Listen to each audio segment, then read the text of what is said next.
across it. So if I hit, whoops. No, I'm getting myself to the computer. Anyway, so if I hit start video, that'll work. Okay, I did the same, so I don't see myself though. I think maybe you have your audio on, and that's why I was hearing myself just now. Oh, okay, maybe. Okay, so we're okay, Let me right? see where you are, though.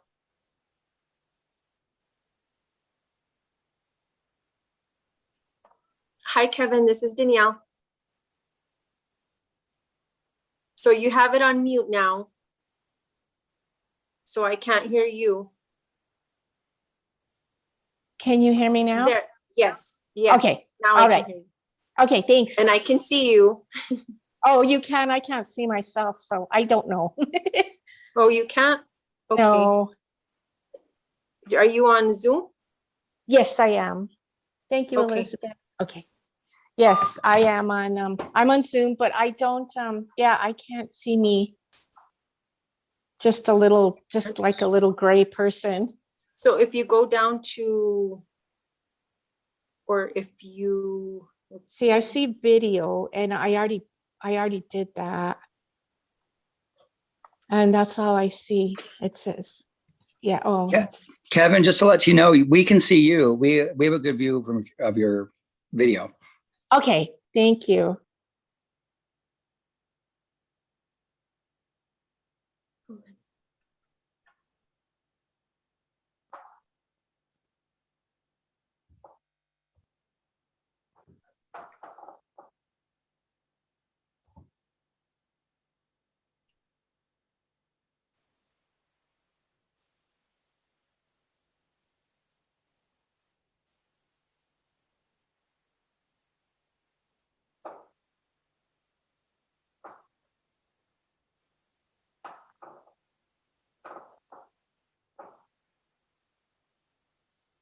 Good afternoon, everyone. This is Joseph Maestas. Thank you for tuning in. We're going to resume our regular weekly meeting of the New Mexico Public Regulation Commission. And so to do that, I'd like to entertain a motion to come out of recess and reconvene. So moved. Okay, we have a motion by Commissioner Fishman and a second by Commissioner Hall. Any discussion on the motion? Hearing none, roll call vote. Yes, Commissioner Maestas, Aye. Commissioner Byrd, Aye. Commissioner Vicente Aguilar, Aye. Commissioner Hall,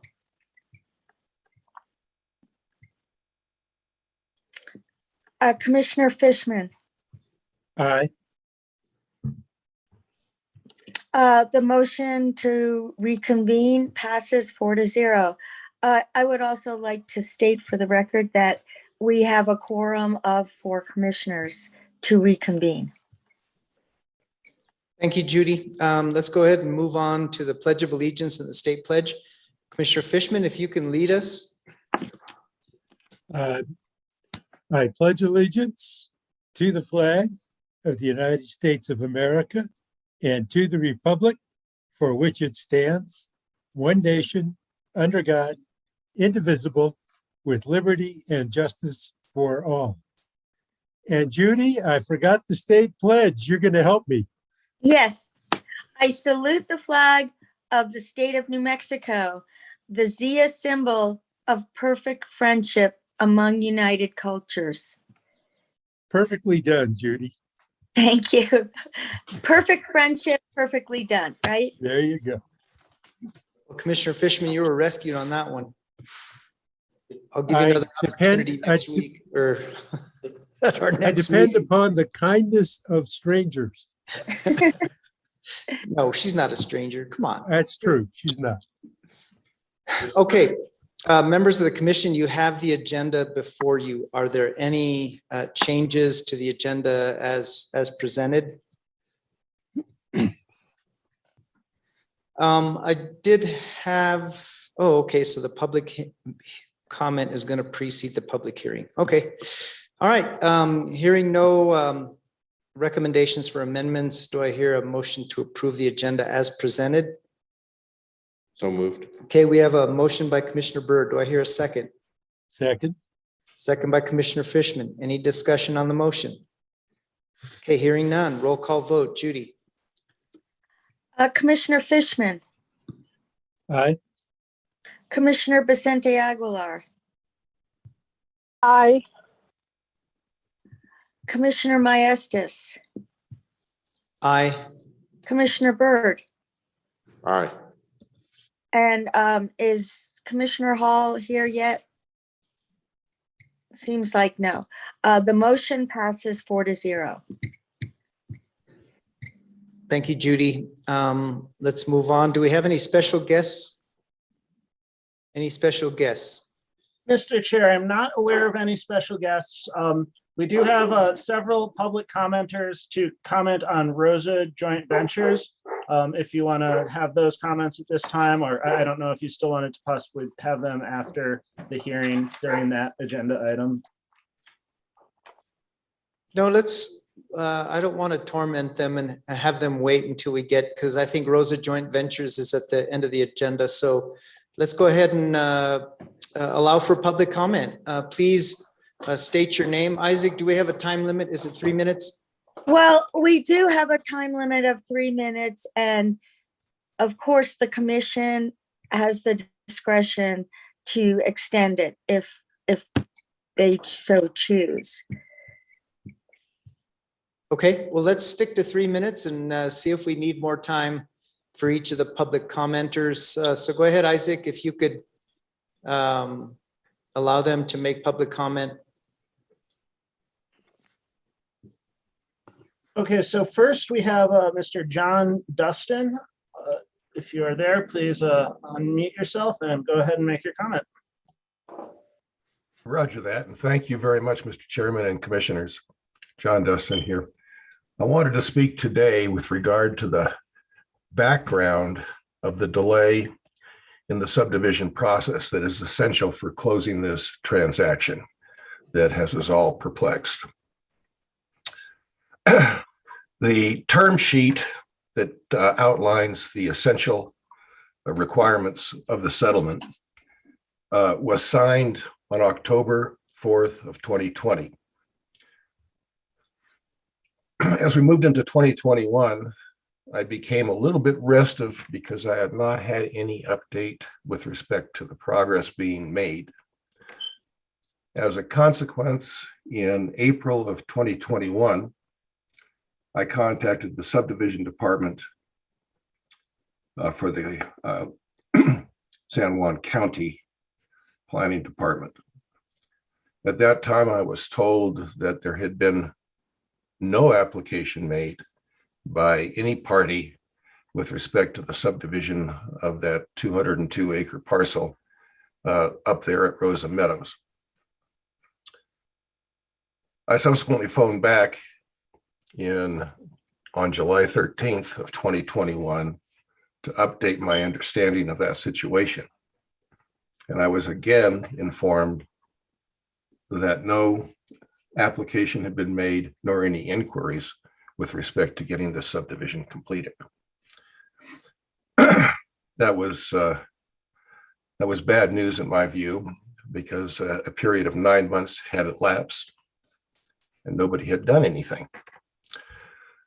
I then retrieved the original term sheet from 2020 and looked at the language there. And from my point of view, the language is very, very clear. It requires that the active prosecution of the subdivision and of the transfer of the water rights resided with RJV. And nothing had been done. So it's the only conclusion that I can reach in all of this is that the delay of 9 months was totally attributable to RJV. And here we are a further 9 months down the road and still not closed. So I wanted to bring that to the attention of the commission because of the fact that staff has not been able to reach the subdivision department due to the fact that there are some vacations being taken at the present time. I hope that is enlightening, and I stand by to ready to respond to any questions that you might have. There'll be no questions, Mr. Dustin, but I'm a little curious. Can you just state what your concern is or interest in the RJV Sombrito case? I own 2 lots and 1 house in the subject neighborhood that receive service occasionally from RJV. Okay, thank you, Mr. Dustin. All right, Isaac, next public commenter. Next, we have Miss Claire Wingfield. Claire, if you're there, unmute yourself and you have 3 minutes to make your comment.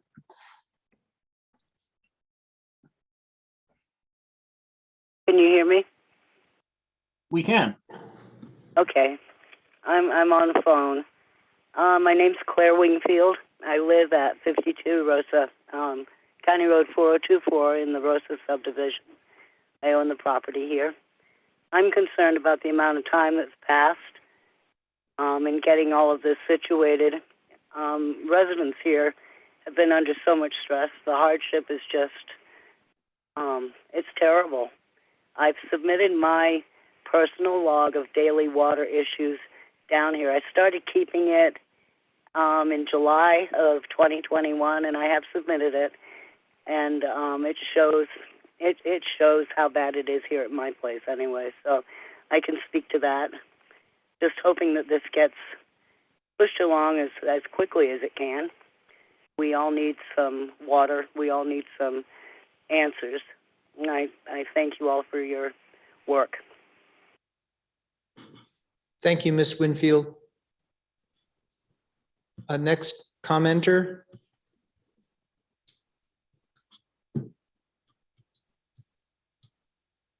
Isaac, did we have 3 commenters? Yes. Our third commenter is Miss Christy Velasquez. Christy, are you there?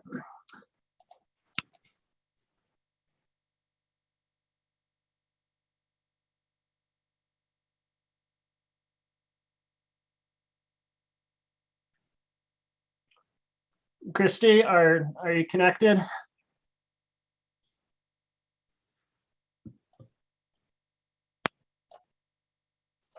Well, Mr. Chair, it appears she might not be here.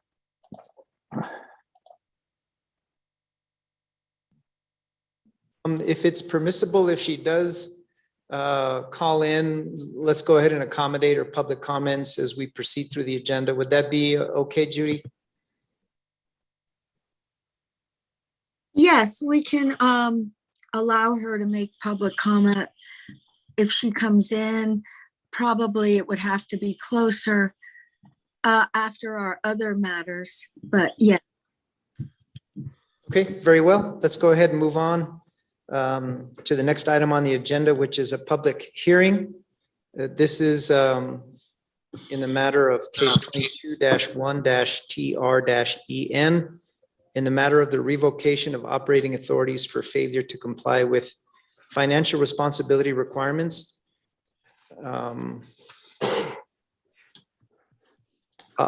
Should I just go ahead and read the whole thing, Judy?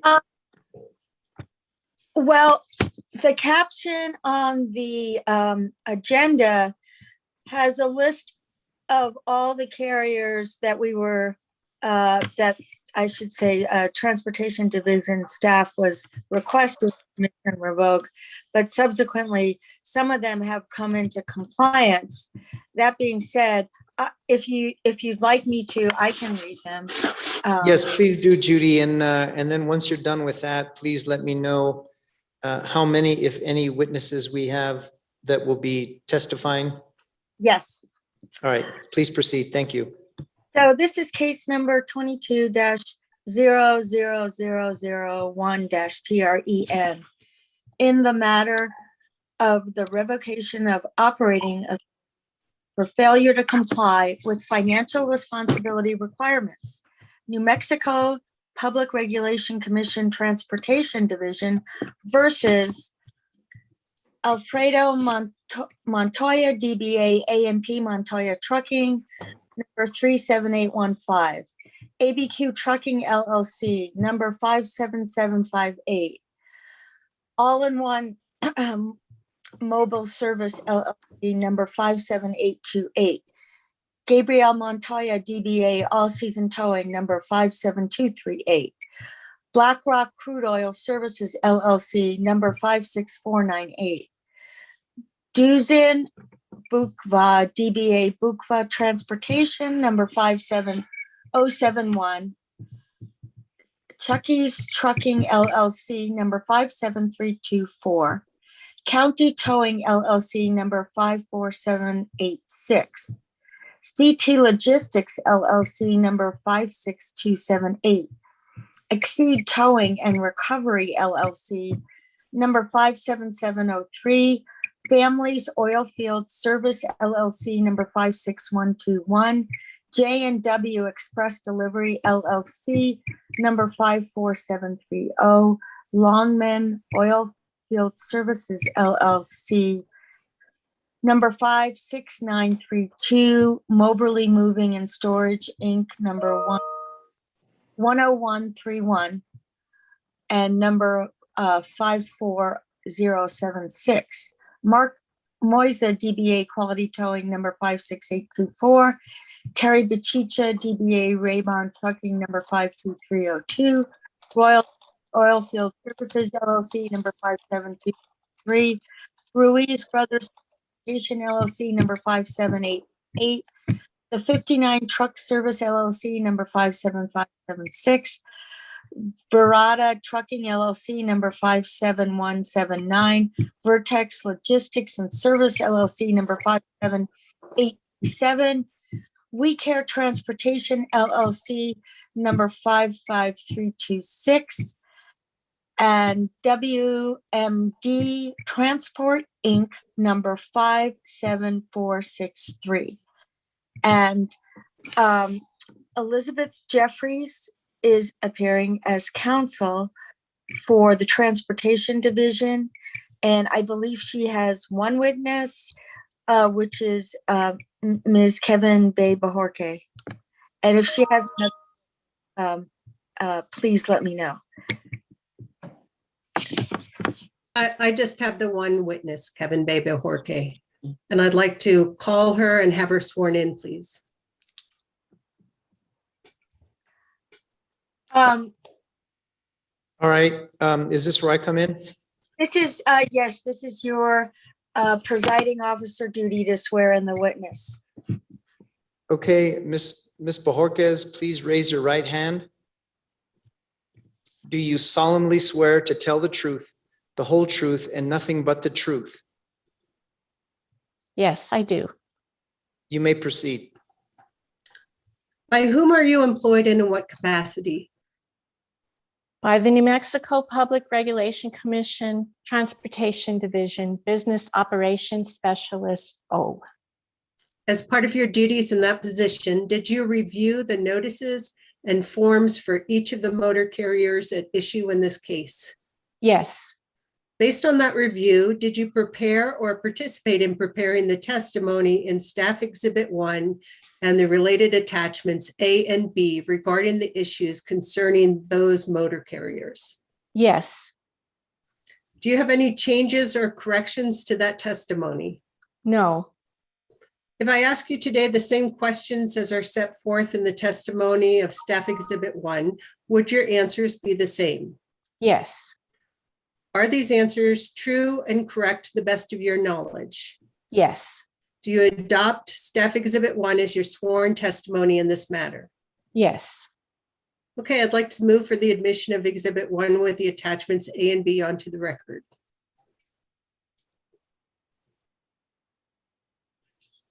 The presiding officer at this point would state, so moved. Okay, so moved. And that concludes our testimony. And at this point, I think we need to ask if there are any persons listed in the caption present that would like to testify before the commission.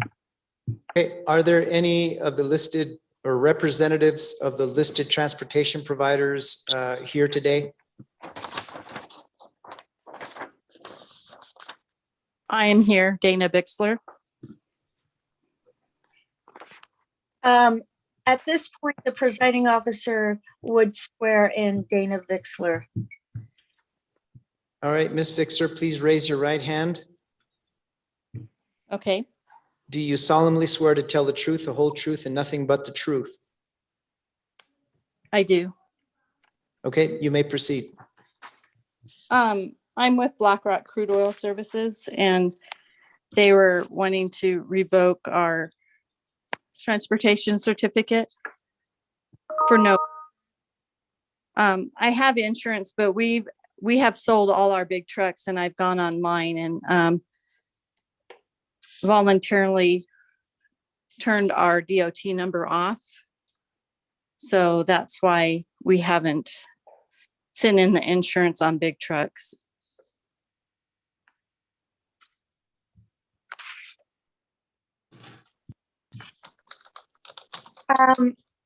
At this point, the presiding officer would either ask any questions or ask if staff's counsel has any questions for the witness.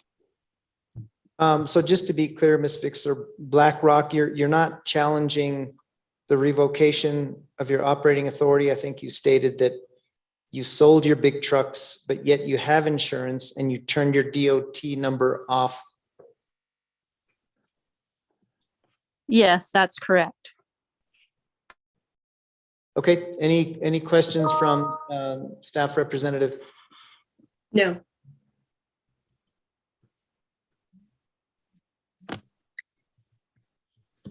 All right.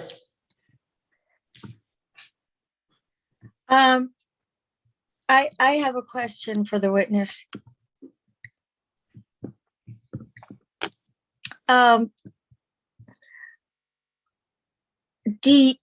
When you say your DOT number, are you talking about your NMPRC number?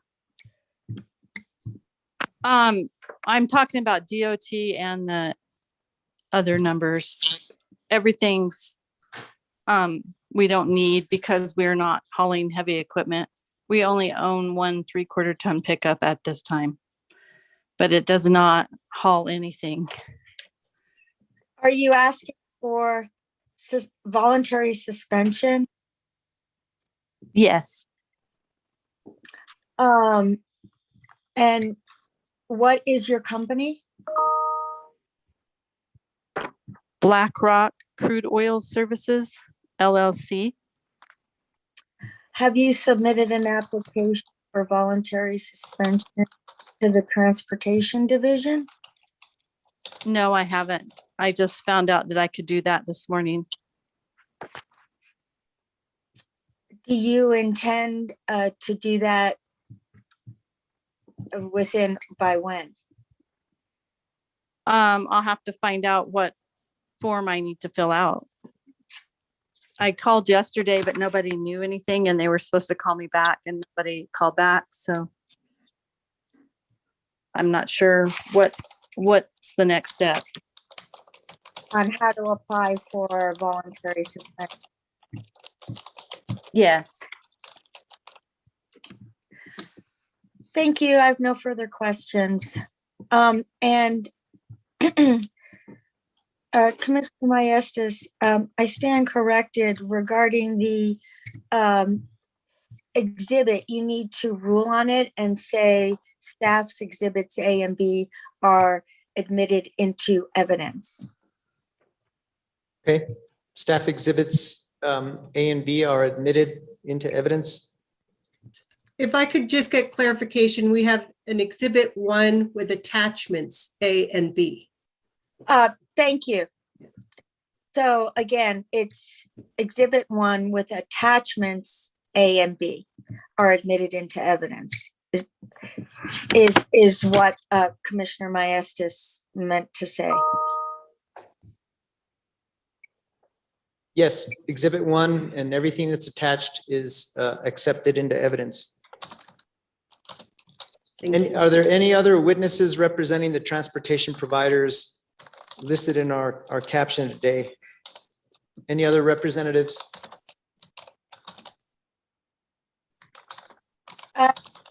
If there are no other representatives with testify, the commission can close the hearing and move on to the other matters in the agenda, which include an action item regarding revoking the listed carriers that are listed on the exhibit of non-compliance.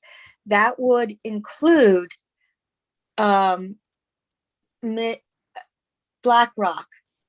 And if the commission to remove BlackRock, they would then have to take that off of the consent and do. Judy, you kind of broke up at the end there. Could you just restate what you just said? Yes, right now the order, if we conclude the hearing now, the order will be on the consent agenda. However, if you approve the revocation of the carriers that are on staff's exhibit as notice of non-compliance, that includes BlackRock crude oil services. So excuse me, Judy, Yeah. I just make a quick comment. This is Kevin Bejorquez, and a warrant cannot get a voluntary suspension. It needs to be a certificate or permit. So, and black crude is a warrant.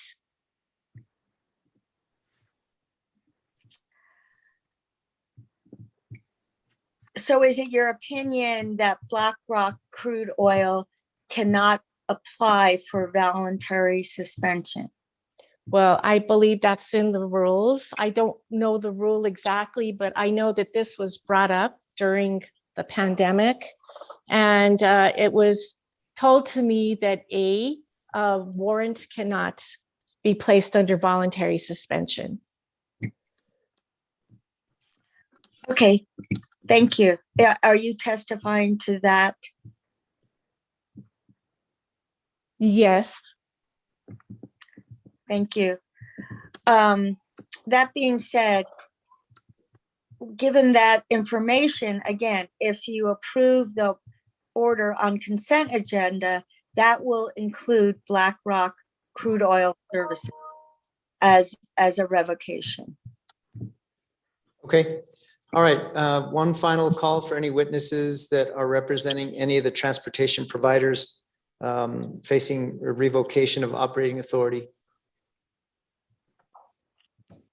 All right, that concludes our public hearing. I don't believe we need a vote to conclude the public hearing. No. Okay. All right, thank you. Thank you, Elizabeth.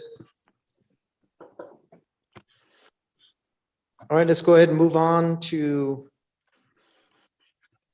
consideration and approval of prior meeting minutes. Maybe if we can have one motion to approve the corrected and amended minutes of the December 15th, 2021 open meeting.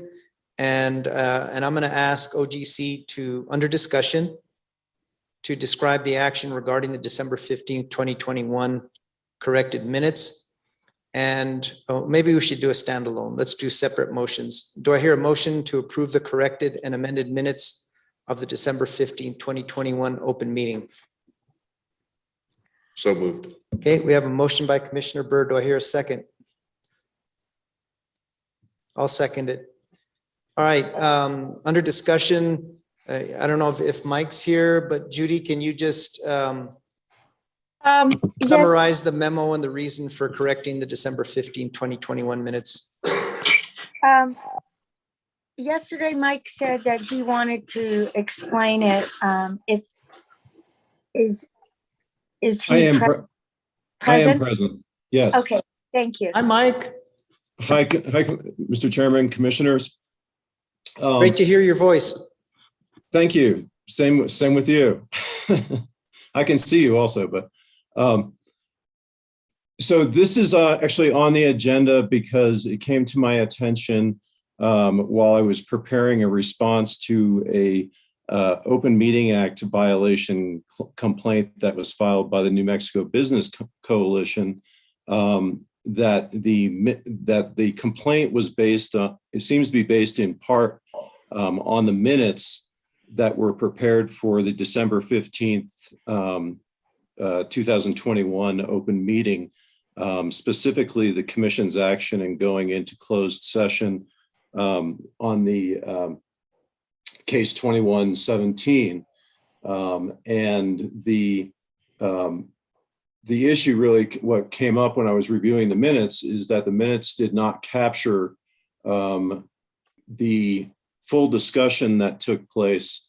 And there was a error in the minutes as well, in that the minutes track the agenda that was issued for the meeting. And it appears that there was some confusion about the discussion that took place.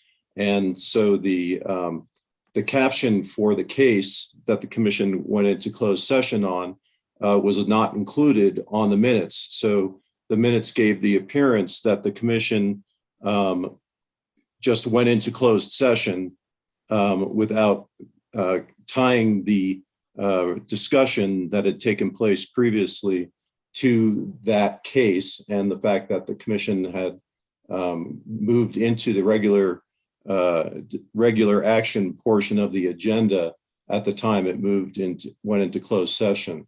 So if you look at the copy of the minutes that are included now for to be adopted as amended and corrected minutes, I've amended it and corrected it. The first portion is a discussion that was identified in the previous minutes as discussion with general counsel on the status of his work, which is not accurate. It was not a discussion with me about the status of my work generally. It was a discussion with me regarding the status of the proposed order for case 2117.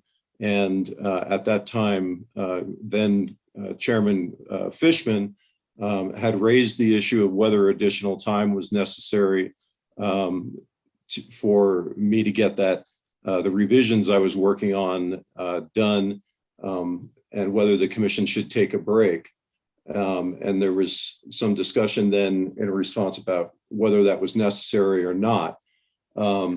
So I fleshed that out to include that, to correct the caption. So it now says that it states discussion with general counsel regarding status of proposed order for agenda item number 9, case 2117. And it lays out what transpired in that discussion.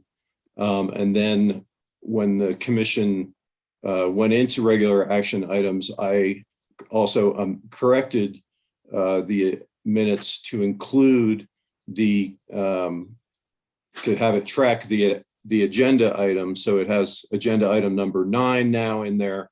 It has the case caption 2117, rather than just looking like the commission went into executive session out of nowhere. And so it then, I also amended it to include the discussion in which the commission moved to go into closed session, and that even included a request by Commissioner Vicente Aguilar for an explanation of the authority upon which the commission was going into closed session, which was also not included in the minutes. So that's basically the reason why I prepared these corrected and amended minutes.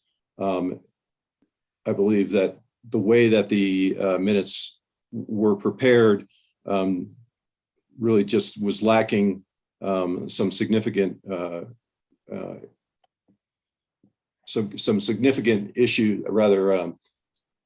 delineations in the agenda to show where the commission was at the time it took the actions, and it did not include the discussion that really allowed someone to verify that the commission was acting in compliance with the Open Meeting Act at the time it closed the open meeting. So if there are any questions, I can respond to that. Before I open it up for questions, Mike, thank you for that explanation. Can you just describe how we're allowed to revisit these minutes and correct them? What allows us or empowers us to do that? Mr. Chairman, the Open Meeting Act really is silent on amending and correcting open meeting minutes. It states that the commission is supposed to have draft minutes within a certain amount of time and is supposed to move to adopt open meeting minutes within a certain period of time. And the commission did do that. The correction and amendments, I think, are implicit in I think, really complying with the Open Meetings minutes, Open Meeting Act, which is that the minutes should be accurate and should provide enough detail for the public to be able to determine whether the commission has acted in compliance with the Open Meeting Act. I think it would be arbitrary to say that that the commission is precluded from taking a subsequent action later to correct errors in the minutes that were prepared if it determines that there were omissions in those minutes that really render the minutes deficient. Okay, thank you for that, Mike. We have a motion and a second to approve the corrected and amended minutes of the December 15th, 2021 open meeting. Any further questions or discussion? Mr. Chair. Commissioner Fishman. Yeah, so Mike, great to hear your voice again. Couple quick questions. When you corrected the minutes, did you go to the recording of the meeting to get what actually transpired? Mr. Chairman, Commissioner, yes, as painful as that was, and I have new appreciation for the skills of our court reporters in trying to take down what transpires in a verbatim fashion. These are minutes, so they're not verbatim, but yes, I did go back and went through that in a slow manner. So these are not verbatim. These are related in a minute's fashion, describing what took place rather than the verbatim conversation. But yes, I did do that. So I just wanted to confirm that, there's a source document that you wrote to that we can all rely upon.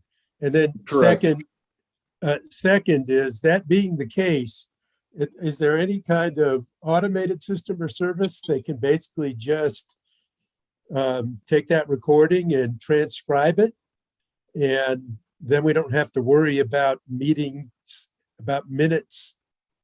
deviating from what actually happened in the meeting?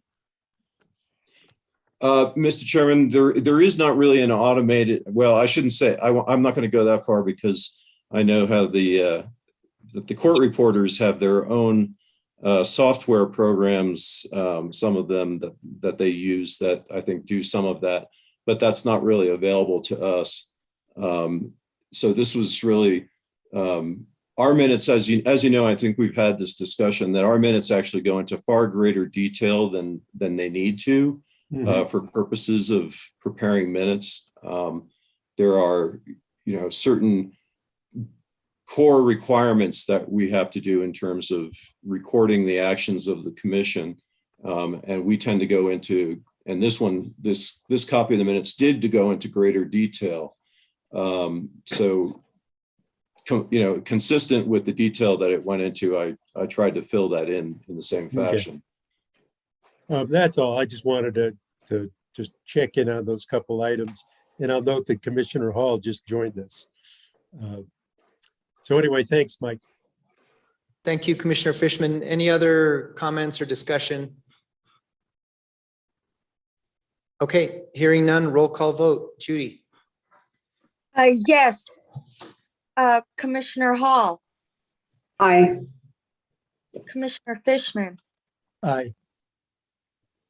Commissioner Maestas, Aye. Commissioner Vicente Aguilar, Aye. Commissioner Byrd. Aye. The motion approving the revised minutes passes 5-0. Thank you, Judy. Let's move on to the next action item. You have the minutes of the May 11th, 2022 open meeting. Do I hear a motion to approve as presented? So moved. We have a motion by Commissioner Byrd. Do I hear a second? Second. Second by Commissioner Fishman. Any discussion on the motion? Okay, hearing none. Roll call vote. Judy? Commissioner Byrd, Aye. Commissioner Fishman, Aye. Commissioner Vicente Aguilar, Aye. Commissioner Hall, Aye. Commissioner Maestas. Aye. The motion passes 5-0. All right, thank you, Commissioners. Next up is the consent agenda. Before we have Judy read the captions, I'd like to entertain a motion to approve the consent agenda as presented. So moved. Okay, we have a motion by Vice Chair Hall. Do I hear a second? Second. Second by Commissioner Byrd. All right, Judy? Yes, so now I'm going to read the caption of the order revoking operating authorities that revokes the operating authorities of the non-compliant motor carriers. It's going to be have deleted certain carriers. So it will sound different than what it is on the consent agenda.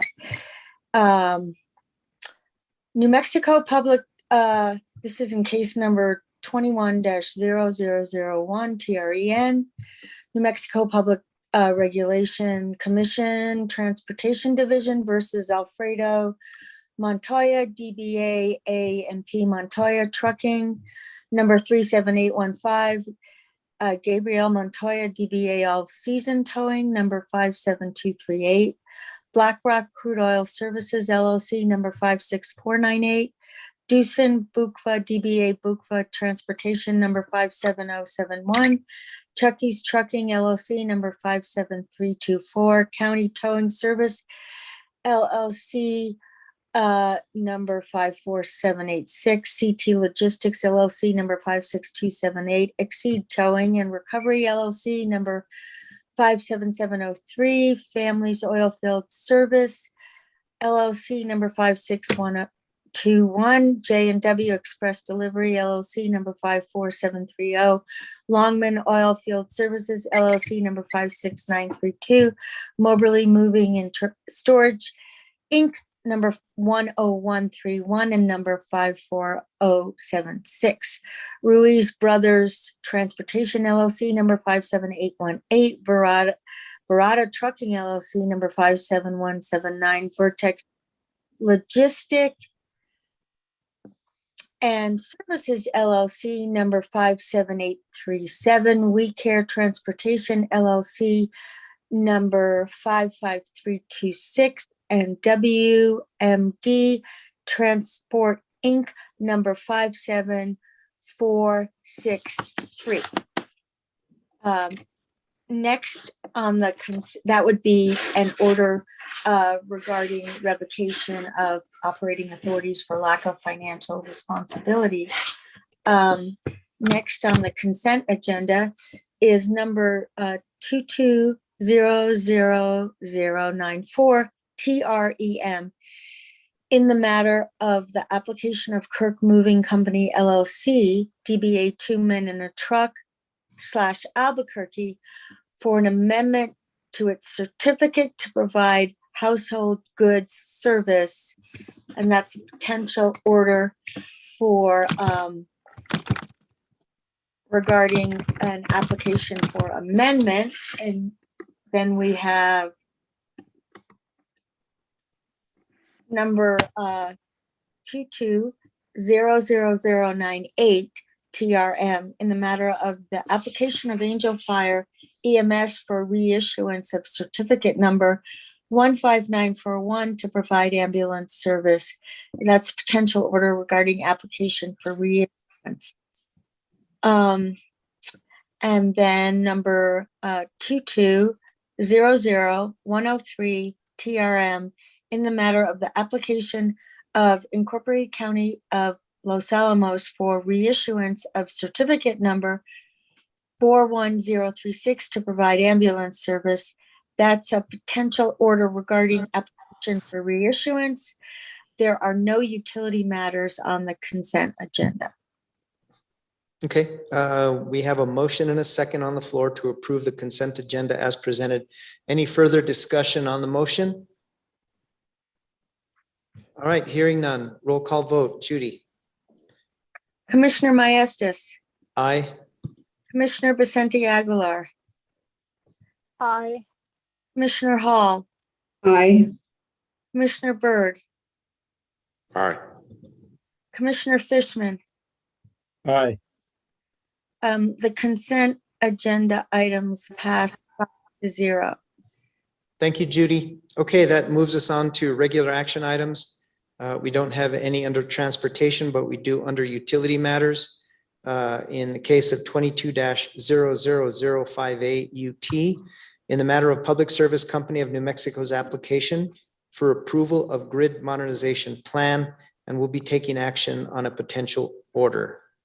Judy, do you want to tee this up? Yes, this matter comes before you today upon the Commission's March 23rd, 2022 order requesting PNM to file an application for authorization to implement grid modernization components, which I'll call the March 23rd order, and upon PNM's April 12th, 2022 response to that order. You may recall that the March 23rd order required PNM to file an application on or before July 23rd, 2022, seeking authorization to acquire and implement AMI, which is automatic meter. I don't know what the I stands for. I think it's infrastructure. Okay, and to apply to recover associated costs as was previously applied for by EPE and SPS, and to include a proposal for automatic meter reading, remote fault detection, a discussion of updated rate design options consistent with variable availability resources that use smart meter capabilities and time of use options. And also the application should include demand response and grid management programs being considered for implementation using smart meter capabilities and how they work in conjunction with proposed rate design principles. As I stated, on April 12th, PNM filed a response requesting an additional 3 months, which would be to October 23rd, 2022, in order to complete the work that PNM has been conducting. And they described, and I'm going to just summarize because I think there's more detail in their response.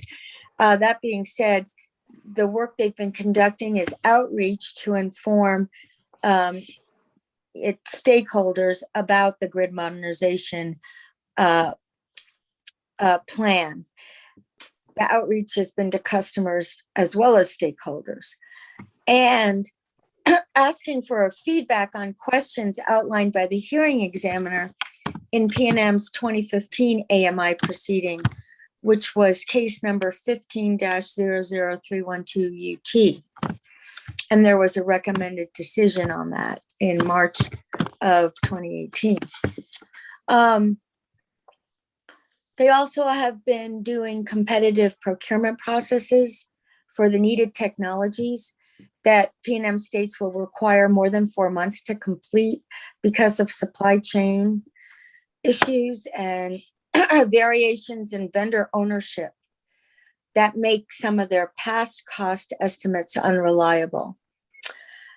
And PNM states that it intends for its Grid Modernization Act plan to go beyond AMI and should include safety, cybersecurity, and natural disaster components, and generally measures to ensure service, safety, reliability, resilience, and prevent or shorten outages and provide more efficient access to clean energy, including fault location, service restoration, and distribution energy resource management.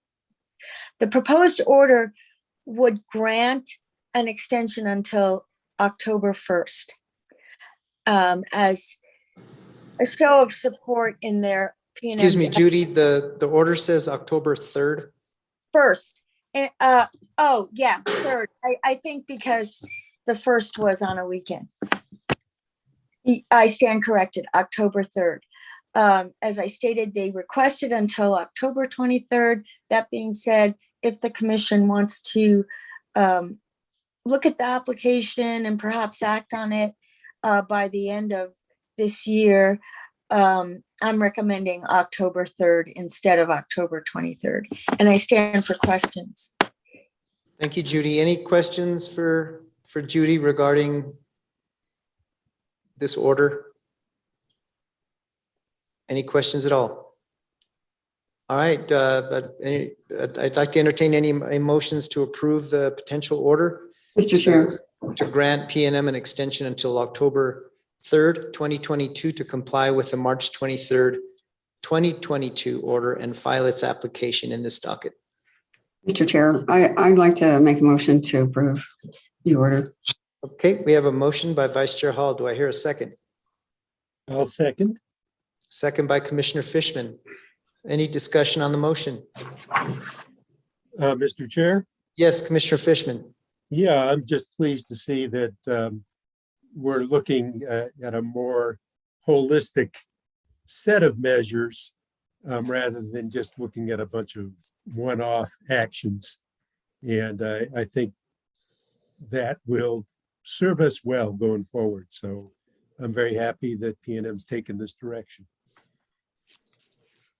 Thank you, Commissioner Fishman. I agree. This is really, really exciting to see all investor-owned utilities starting to really make some concrete moves towards the implementation of AMI. I've always said that it's really going to empower the ratepayer and allow for this two-way communication between the utility and the ratepayer. And in my mind, I think it's going to help with behavioral modification in terms of how ratepayers use energy, when they use it, how they use it. So this is great news. I'll make, if I may, one other comment, which is that AMI and managing the distribution system, it's going to have impacts on the way that we design rates going forward. And I think as a commission and the IOUs as well, we need to have a communications program that lets customers know that this is what we're doing and that this is coming. And be sure there are no surprises, that if they're making decisions about whether they're going to get solar systems or storage or do energy efficiency measures, that they need to have a sense of what's coming. So we don't take them by surprise.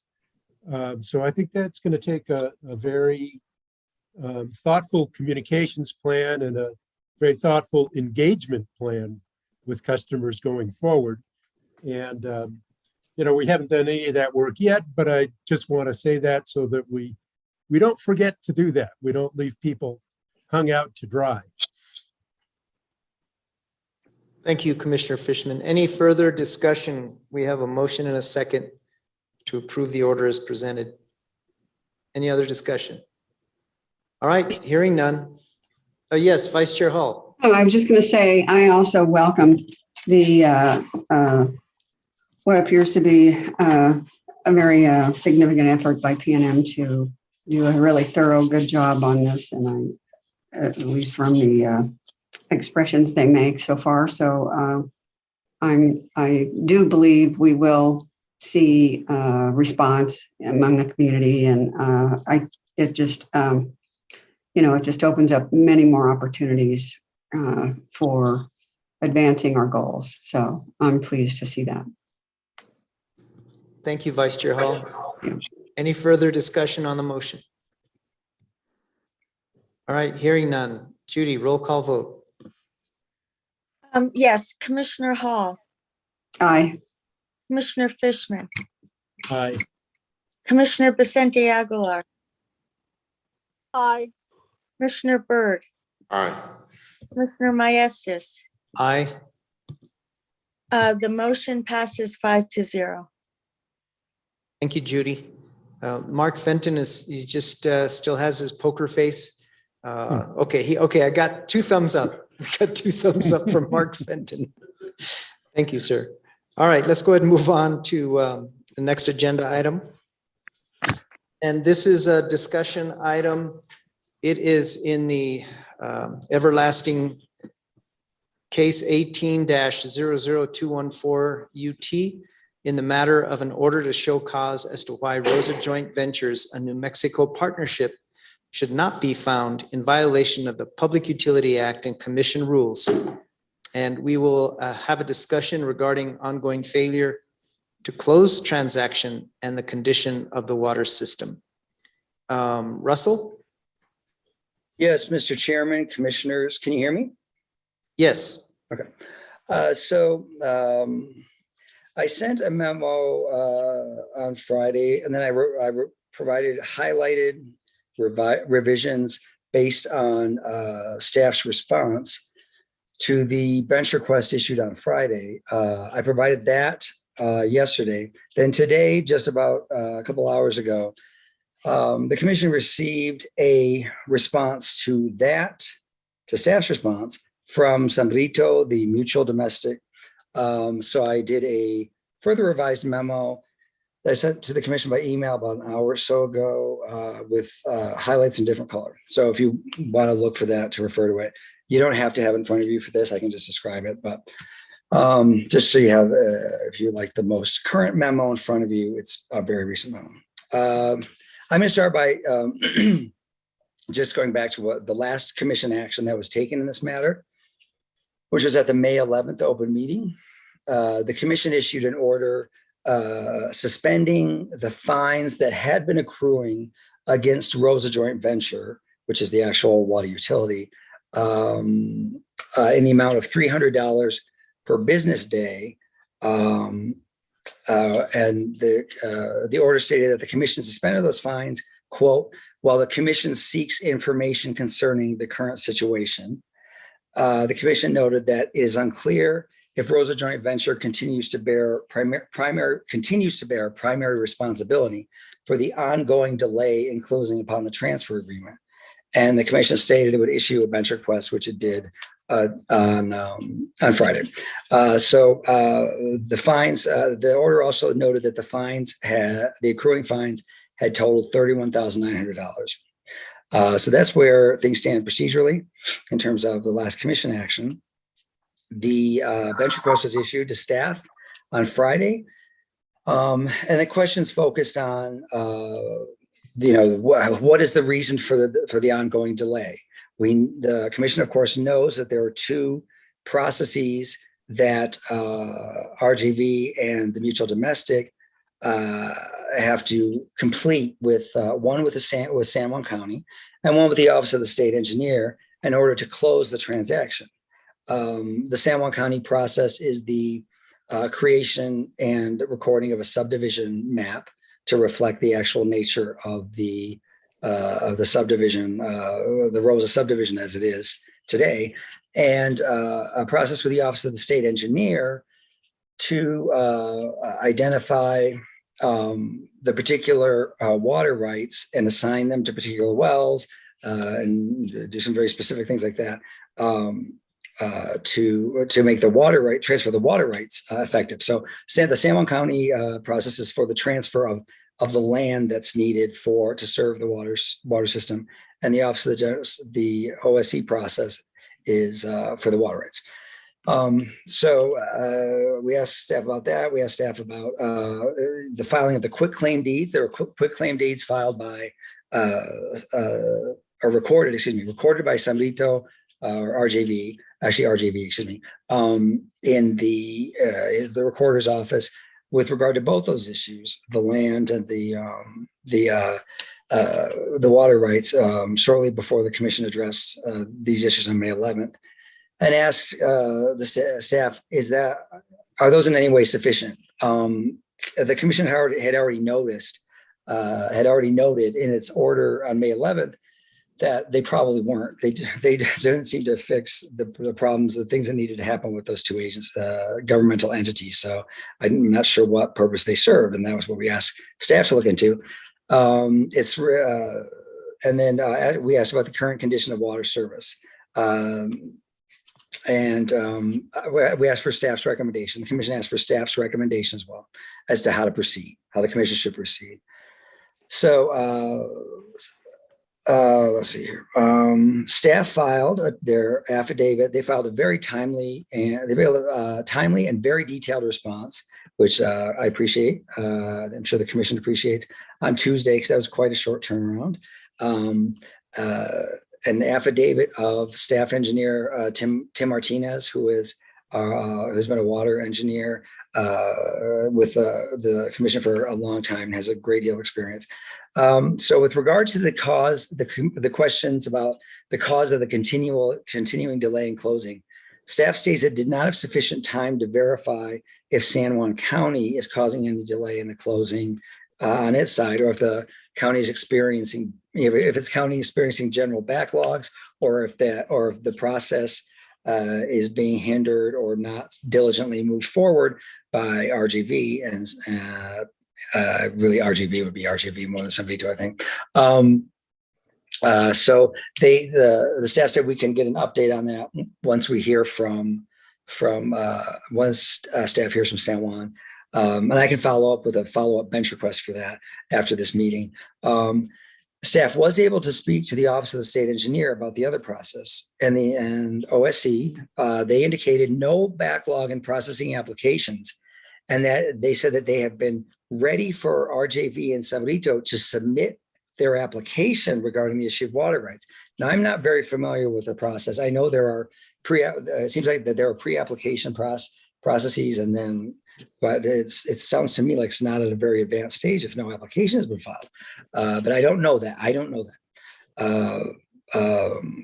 And then with staff states is understanding that on average, OSC can take 6 months to a year to process a water rights application.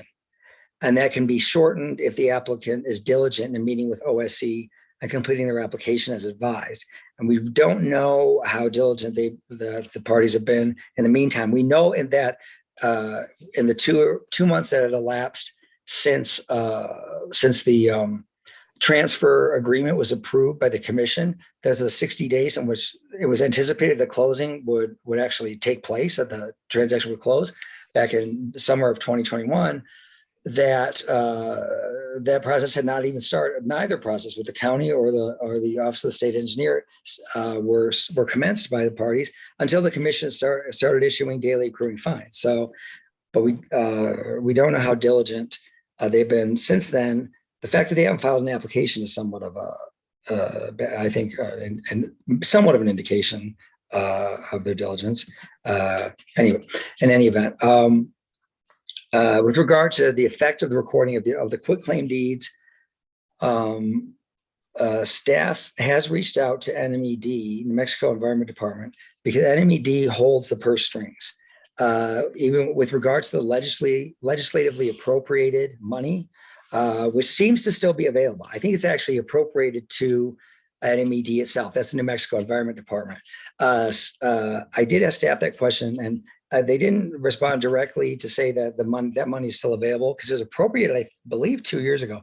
But I think it's not appropriated in like directly to the mutual domestic or the future mutual domestic. Staff says that NMED like decides whether the transaction is closed, whether mutual domestic has been formed, et cetera. So I think NMED has that money. But the question is when will NMED consider the transaction closed so that the money can be dispersed to the mutual domestic? And staff agrees, just based on their experience with NMED and their understanding of the law, that NMED would not see the filing of these quitclaim deeds or the recording of the quitclaim deeds as any kind of closing. And there are three recommendations that staff makes, three alternative recommendations. One is to send the case back to the hearing examiner, that was Ashley Shanauer, to determine if the certification of stipulation, which was recommending approval of the transfer agreement entered into by RJV and San Brito, should be rescinded. That's the commission approved that certification of stipulation back in June of 2021, and therefore approved the transfer agreement. Let me see. I just want to summarize this quickly for you. And then if that certification of stipulation were rescinded, then this matter would go back to being how it's described in the caption, which is an order to show cause as to why Rosa Joint Venture should not be found in violation of the Public Utility Action Commission rules, because RJV operated for however many years without a CCM, without a certificate of convenience and necessity, and wasn't following any commission rules applicable to a water utility like it. That's my response to that is that the hearing examiner, Ashley Shanauer, would not be inclined to take that approach. Ashley continued the hearing in this matter many times. I believe, in my recollection, it was 8 or 9 times, so at the request of the parties, that may so that the mutual domestic could be formed and a transfer agreement could be reached. I believe he had the case for about 2.5 years. That's my recollection. And the commission's policy has been, when it comes to water utilities that are out of compliance, that may not even be aware that the Public Regulation Commission regulates them, that as long as they participate diligently, helpfully in a process to either get into compliance or to transfer the system to a mutual domestic, so that money can be received from the state government, repairs be made, as in this case, then the commission is generally willing to forgive those potential violations. So I would recommend the commission continue on the same path, and because it will not serve anyone's interest, the ratepayers' interests. It will not serve the ratepayers' interests to impose more fines against Rosa Joint Venture, and it will take apart the transaction agreement, and it will, result in that money, I believe, being forfeited, because if there's no mutual domestic to receive it, then that's it. Okay, so option 2, recommendation number 2 by staff is to maintain the current procedural track and continue to wait for RJV and San Brito to fully honor their commitments to the commission. This is what I recommend, as you know. But the staff goes on to recommend that the commission should also institute a larger fine to encourage RJV to move on the transfer. The fine should be, they say the fine should be against the managing partners of RJV, which the commission could do. For instance, in the AV Water matter, fines were imposed against the president, I believe, of AV Water. They were never collected for other reasons. The commission actually forgave those fines, but the commission could do that. Staff members have provided in previous testimony, previous affidavits, that the fines should be in significant amounts. This is what they note in their response. They recommend fines of no less than $5,000 a day. That's up to the commission. That's quite a high fine. The commission has by the end of my spiel, the commission will have all the facts that they will have, all or many of the facts that they need to determine whether $5,000 a day, which is quite excessive and is out of line with other penalties and generally in the past. I mean, I'd recommend against it based on that fact. I don't think the commission will be inclined to do that anyway. Okay, so I'll move on. In my opinion, it may be good. It may be a good idea to reinstitute the accrual of fines per business day, but not in the amount of $5,000. That's too high. So finally, the third alternative recommendation by staff is to seek a receiver in district court. Staff says that a case could be made that the statutory requirements have been met. The commission could conduct a hearing on the matter. Section 6213.15 of the Public Utility Act provides for the commission to seek a receiver in court. I recommend against that because it doesn't solve any of our problems. It will be difficult. First of all, it will be difficult, if not impossible, to find a receiver willing to accept the job, as this system is small and there will not be sufficient revenue to pay a receiver. I'll note in the AV Water matter, there were two, and this is, AV Water matter is a very instructive case in that there were two water systems, one very small and one with just a couple hundred connections and one with a couple thousand. The one that was small was eventually transferred to a mutual domestic and got money from the state to fix its problems. The larger one actually had fixed its problems by getting a connection to the city without paying for it. And then eventually that went to a receiver that was appointed by its creditors. And a receiver was interested in taking that because there was revenue, sufficient revenue from this very large system each month to pay a receiver. And the receiver did a great job. And eventually there was also someone, a large company willing to buy it because it was a large system with a lot of revenue. That's not true of a small system. And generally, if you can't find, a smaller system, it's very, very hard to find buyers. And it's very, very hard to find receivers because they both are looking for goods source for good monthly revenue. So I don't think we'd find a receiver. And first of all, that won't fix the problem. The problem is money. The water system needs costly repairs. The things that are going on now are worse, according to it's mostly unsworn things filed in the record and on unsworn comments, but things appear to be worse in terms of low pressure, no pressure in the system. But that's been going on for years because they didn't have the money to fix it. Money is the answer. And it will be made to somebody though when the transaction closes. So a receiver won't come up with money out of the blue, but closing this transaction will. It will come up with that money because it seems to be still available to NMED to disperse. So those were staff's recommendations. I'll just quickly describe San Vito's response that was filed today. Now, this response, unlike staff's affidavit, doesn't include a verifying sworn affidavit, so it should not be considered as evidence. But I'm just going to provide the detail, just a little bit of detail so that you understand what they've said. It's a filing just by San Vito. RJV did not sign on to it, but that could possibly be due just to the very compressed timing in all of this because maybe RJV's attorney just didn't have the opportunity to review it. So I wouldn't read too much into that. I'm going to skip what I say in my memo about things about legal descriptions and such because it's not really needed. That detail isn't needed here because there were questions about descriptions of the water rights and et cetera. But I'll skip past that. San Vito acknowledges that the two things that we've all been waiting for, the San Juan County subdivision map and the orders and the water rights approvals from the Office of State Engineer, which are not only approvals for the transfer of water rights, but also approvals for to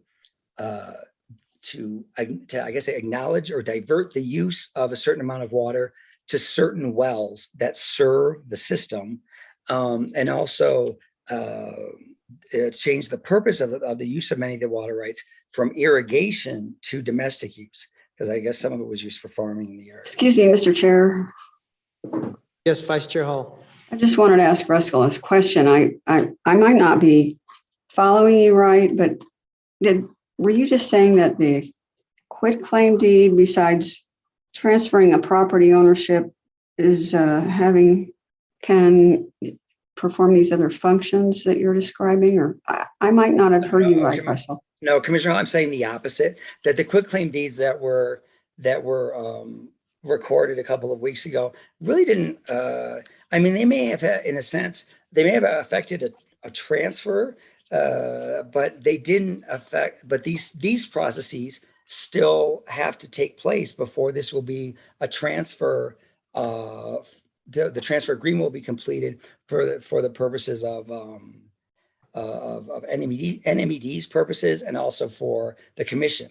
It's kind of in limbo whether the understanding of whether the quitclaim deeds really accomplish much of anything, because they were referring to there was a transfer of water rights that hasn't been approved by the Office of the State Engineer. So I think that would make it ineffective, and it might not have the detail it really needs, because there's more identification to be done, not with regard to the rights themselves, but with regard to how they'll be diverted, and it's complicated. I don't know how it wasn't effective for our purposes, those quitclaim deeds, nor were they effective for the purposes of the transfer agreement itself, which explicitly says these processes with the county to create a subdivision map, and the process with or Office of the State Engineer to do the approvals for these particular issues with the water rights have to be completed. So it didn't do anything for our purposes or for NMED's purposes or for the purposes of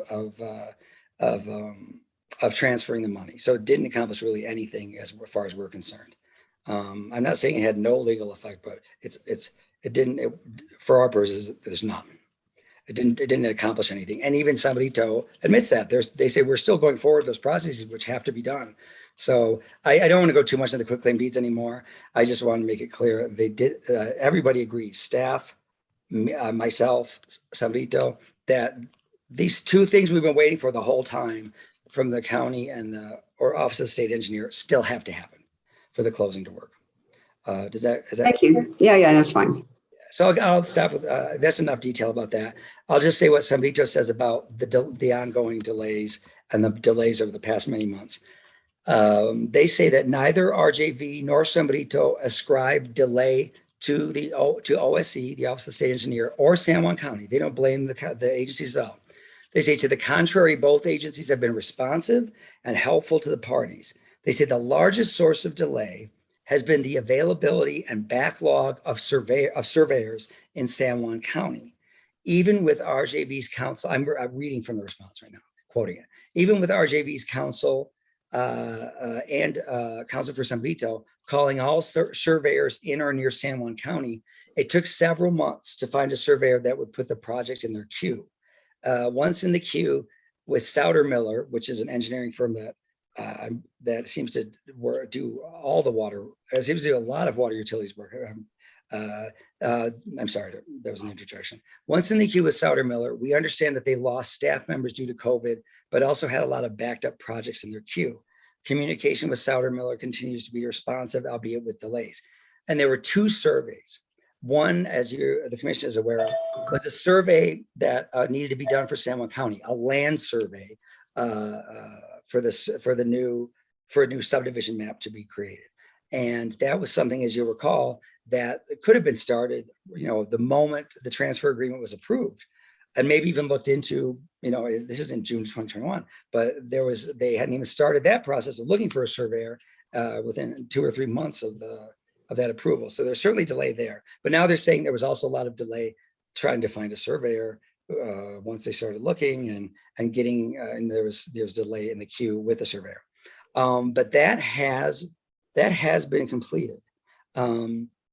The survey, so they state that according to this, again, it's an unsworn statement, but somebody just states the survey has been completed by Souter-Miller, and Souter-Miller has informed Sambrito that the application and survey have been submitted to the county and they're awaiting comments from the county.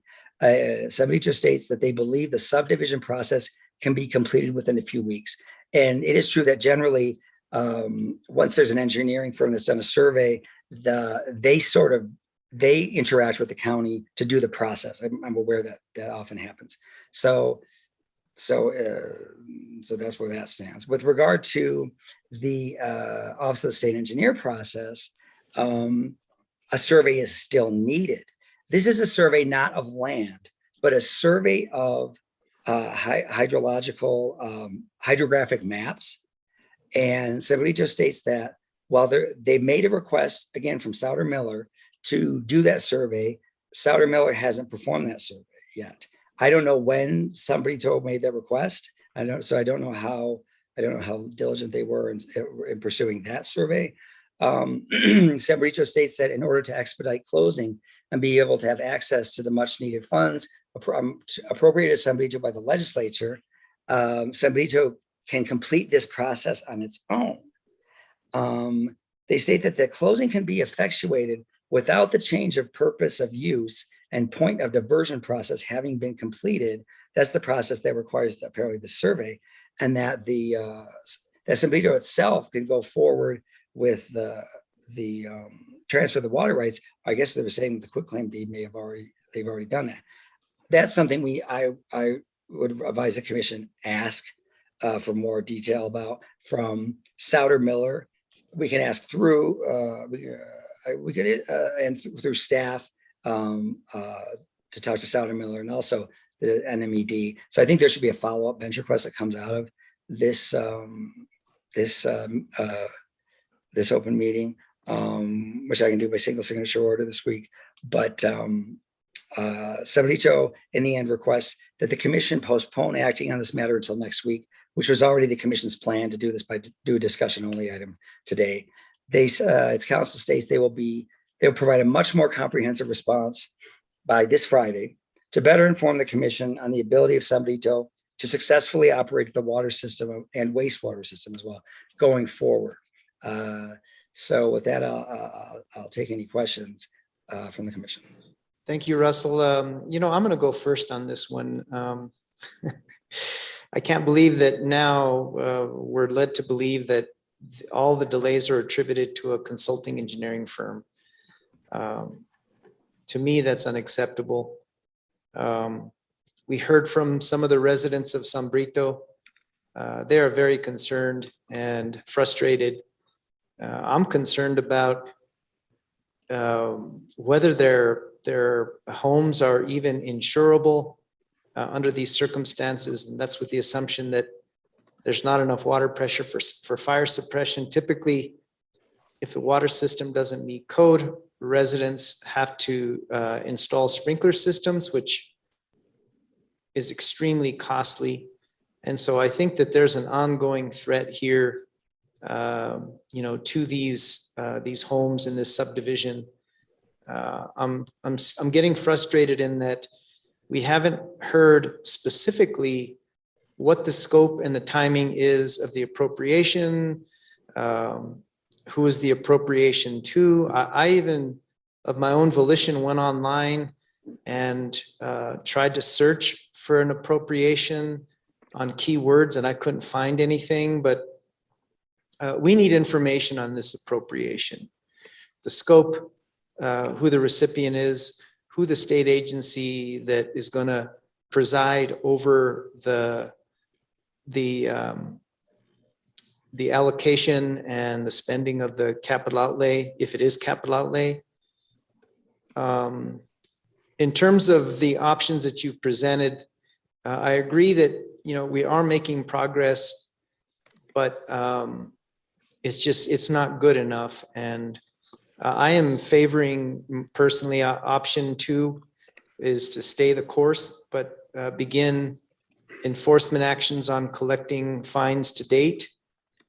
Now, I know the parties are asking until we wait until next week to get more information. I'm willing to continue the postponement or the resumption of fines on a daily basis. But if I just hear incremental progress again next week, that's not going to be very good. And so lastly, Russell, do we have any procedural options in bringing the parties in? I realize, we have an open docket on this, and we're adding to the evidentiary record through bench requests or single signature orders. Is there any other latitude that we have as a commission to continue building on the record, but bring these folks in and just kind of stop this blame game? So can you just touch on that, Russell, before I open it up for other comments or discussion? Absolutely, Mr. Chairman, absolutely. The commission could announce a hearing, notice it to the parties, which would include staff and Rose Joint Venture, and also San Benito has submitted itself as a party in this matter. Could you speak a little more clearly? I missed what you said last. I'm sorry, Could you just? I did. I spoke too quickly.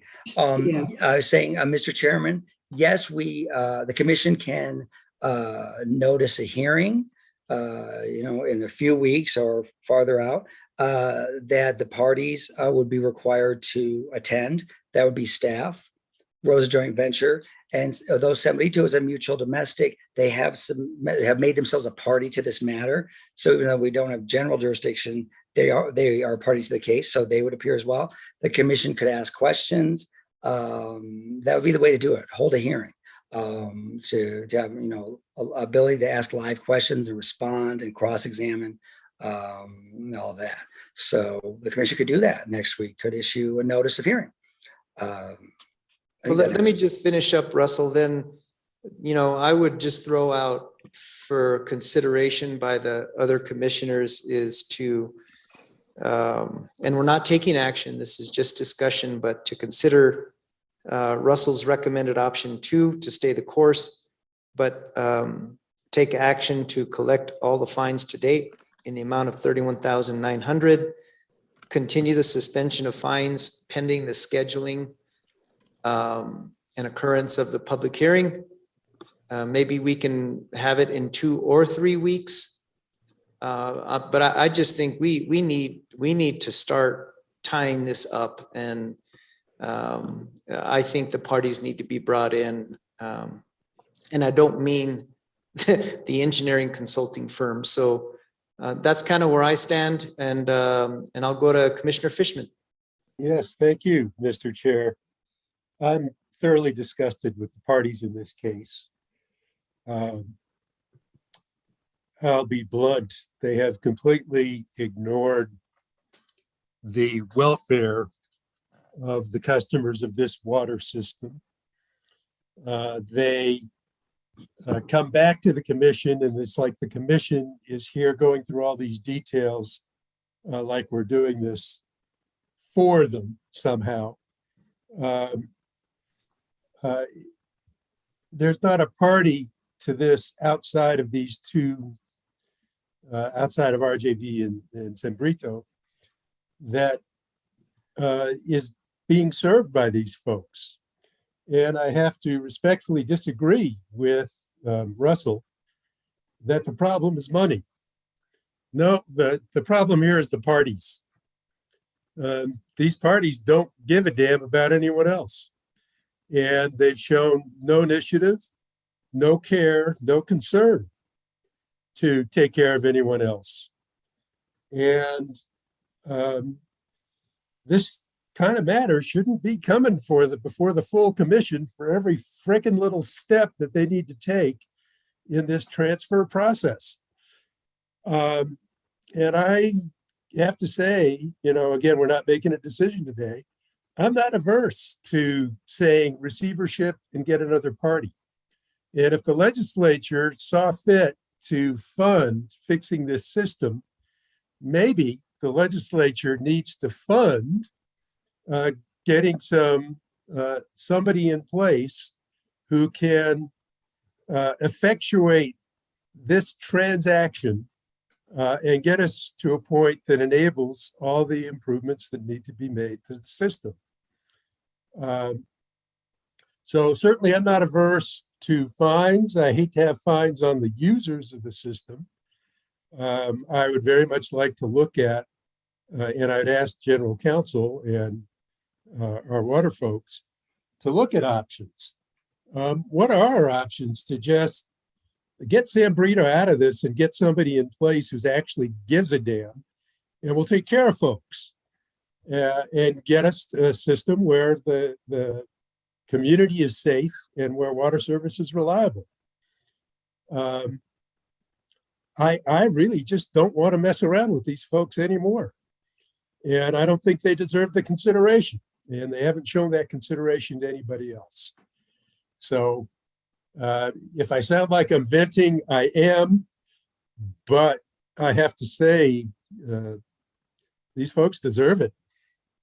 And yeah, I'm not averse to putting the fines back out there again. And I am just disgusted and appalled. So I'll leave it other commissioners to comment. Thank you, Commissioner Fishman. Any other discussion on this? I know we heard from some of the residents, but I'd like staff to really find out what the status is of the system, the water system itself, with a little more detail, addressing the situation with water pressure for fire suppression and what other issues exist that have persisted in this matter. So we need more information on the scope and the timing and the details regarding the appropriation. And we also need more specific information on the status of the water system. So with that, I'll go to Vice Chair Hall. I think you. Yeah. Go ahead, please. Well, Mr. Chair, I completely concur in the remarks from both you and Commissioner Fishman. I'm really disgusted too, and I do think it's important to see if there is insufficient water pressure to fight a fire. And I think we should not suspend fines. I think we should impose them. And you know, I was sitting here thinking as well that I don't think it would be impossible to find a receiver. I understand Russell's concern, but that I think is not an unrealistic option on the table. I agree. I could wait another week, but there has to be some major change in this case. Or else, you know, I think we'll just have to go through an enforcement process. Thank you, Vice Chair. Yeah, that'll do.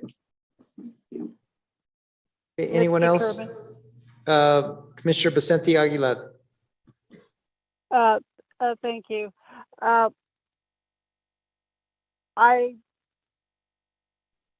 pretty much agree with my colleagues. There's no need to bring the parties in for a public hearing because this case is filed in 2018 and staff has not provided a comprehensive report. That is lacking, and they have plenty of time. They had 2 years. I'm ready to just go ahead and reinstate the fines because I had 1 week to think about it. And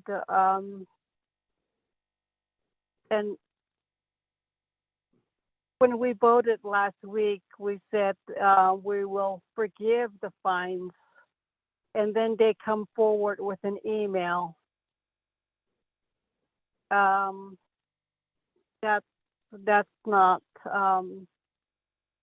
I don't think that is the right thing to do. The parties just wait until there's action taken by the commission. I would like to reinstate the fines, but not at the level of $31,000, but maybe 50% of that, and take it to district court and find a receiver. That's my take on it, but I'll allow other commissioners to weigh in. Well, the only other commissioner is Commissioner Byrd, so enlighten us, sir. right? And so I don't know about that. So I'm gonna just ask a question. What is the possibility of creating a co-op, letting the users own the system, and they'll take care of themselves? Hopefully that funding would still be available for them to fix it. But anyway, can we look into that option? Can the users create their own co-op and take ownership? Well, I can respond to that, Commissioner Byrd. That's what a mutual domestic is for. It's owned and run by the ratepayers themselves. And that's what the Sanitary Projects Act provides for. And it provides for NMED to assist in the creation of and the governance of the mutual domestic. So that is the co-op that's in place. That's it was in place, the ownership of the system by San Vito, the mutual domestic, and the agreement's been approved. It's just closing on it and actually making it effective. And that's what we're waiting on for the county so I mean, the mutual domestic is the form to use for ratepayers to own their own system that provides them water, and for them to be considered a quasi-governmental entity that can receive money from the state without violating the anti-donation clause. I hope that answers that question. I hope, and if Mr. Chairman, if you don't mind, I'd like to respond just to clarify a couple of things.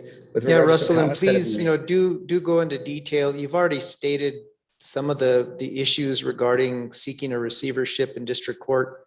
I think they're valid concerns, but maybe if you can go into greater detail in terms of finding someone, who's going to pay the receiver, what good is that going to do in the end?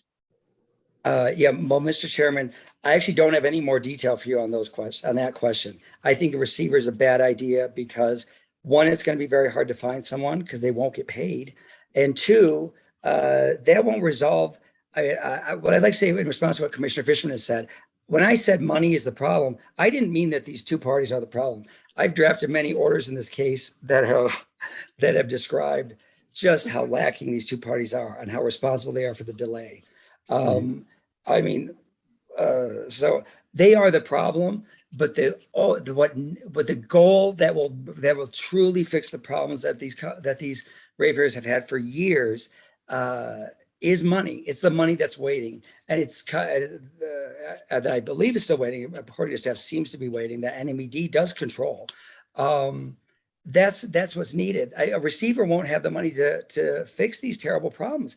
And I also want to say that in response to Commissioner Vicente Aguilar, staff has provided detailed reports with regard to the quality of water service, and I'll go ahead and describe it here. I haven't been describing it in detail in open meetings because I just say it's terrible.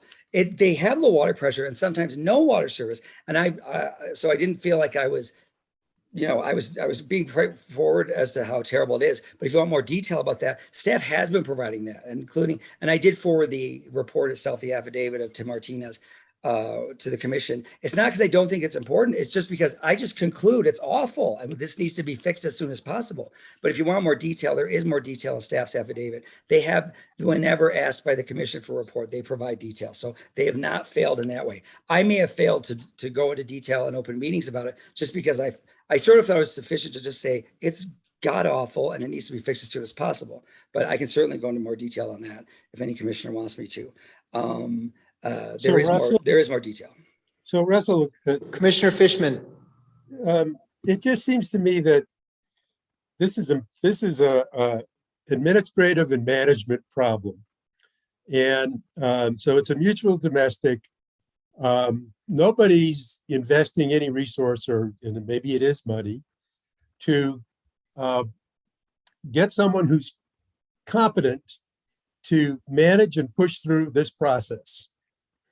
And you'll never get to fixing the system until you get through this process.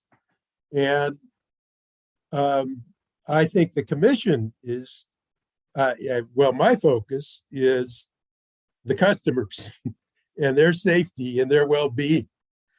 And as long as we're sitting around, messing around with these incompetents, we're putting these folks at risk. And we need proposals from you and from staff about what it takes to get somebody with the expertise to push this transaction through, and then who has the management skills to follow up to be sure that the actual repairs get done and the money doesn't sit around or disappear for all we know. Because I have no reason to have any faith or confidence in the San Brito folks to get this done on behalf of the proposed mutual domestic. And I think we as a commission need to have a very jaundiced eye towards these folks that they will ever be able to execute and come through. And we have to be creative to find a way to get somebody in place as quickly as possible who can follow through and who we as a commission can trust. So I guess I'm not going to sit here and try and debate the options here today, but I would like to think that between you and our water experts and whoever you might consult with, that you come up with some proposals that can get us there. But I think we're absolutely crazy to trust San Brito and whoever the people are representing San Brito to get this done. And how do we get someone in there fast who can get it done? Commissioner Fishman, I'm starting to understand more what you're talking about, because you're talking about even after the money was dispersed, you're saying San Brito, you think they'll be incapable of doing that. And now that you say that, I think there is some reasonable reason for reasonable doubt there. I'm getting what you mean now, because you're talking about even after getting the money, do you think? And it's not just competence. I see that. It's also just ethically, can we trust these folks? Because like I said, they don't give a damn. This would not be dragging on like this if they gave a damn, and they don't. So it's not just competence, it's will, it's ethics, it's everything. Mr. Chair? Yes, Vice Chair Hall, and then I'd like to follow. Well, I don't disagree with everything that Commissioner Fishman is reciting as a reason to be very upset here. But I guess I have a different approach to the larger problem. I was going to bring it up in Commissioner Communications, but I think this is not an inappropriate place to talk about it at all, which is that I think we should be proactive as a commission, but I think we should describe this problem in a meaningful and detailed way to members of the legislature, maybe even possibly to an interim committee that I think is going to be meeting in the next couple of weeks down in Roswell. I don't know how soon that's going to be, but it's the Natural Resources and I think Water Committee, if I've got that right. And I don't recall. I think it's House, but I'm not sure. But we need to bring this matter to the legislature, I think, because this is not the first time and it won't be the last time where we have this exact same scenario where we have a small, poor community with a failing system and nobody in the commercial water business wants to buy them because they can't make money out of it. And I recall that notion from our last water case. I can't remember the name of it, but it took a long time and it was had to do with, well, Russell mentioned it.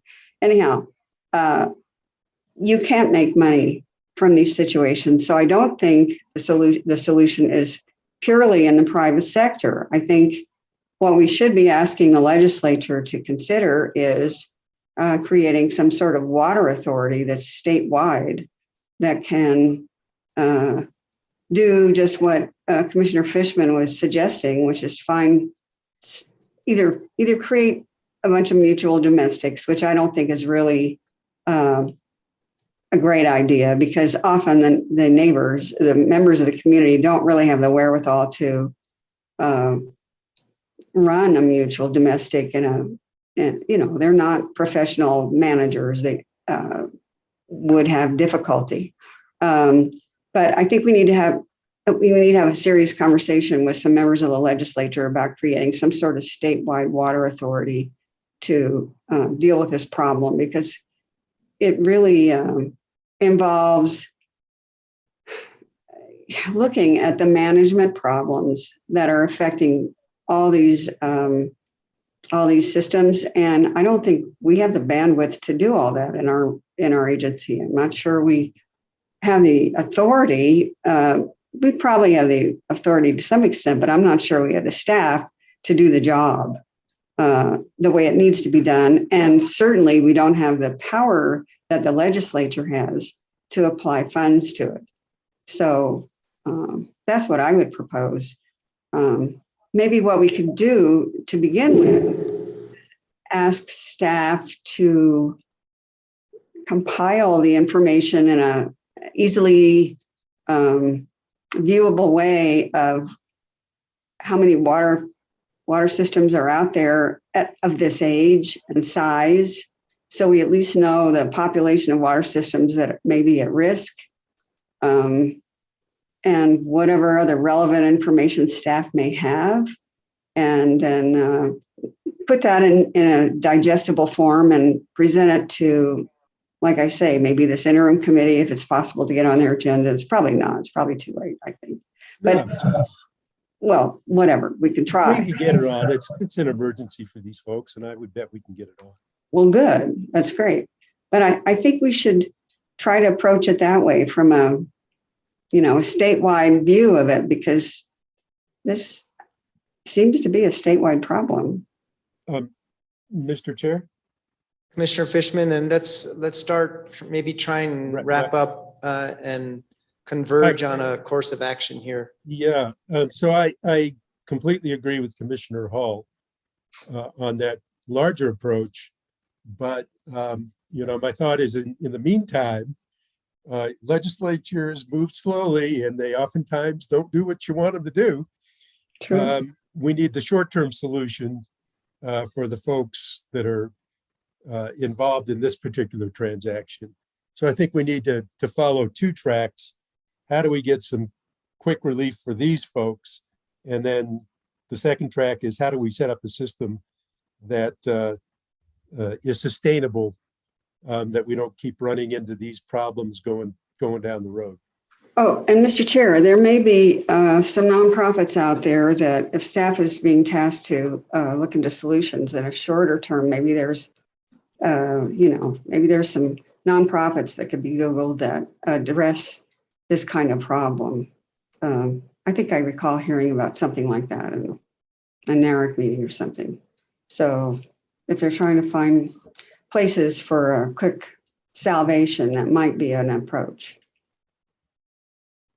Okay, I feel though that I don't have enough information to start talking about this in a broader sense, but not that we need to start looking at all these smaller water systems and come up with long-term solutions. At the end of the memo, Sambrito says, hey, give us more time for a more comprehensive response so we can convince you that we can successfully operate the system. Well, right now, that's not a major question, at least on my radar. It's getting this subdivision map done. It's getting the water rights transfer from irrigation to domestic use.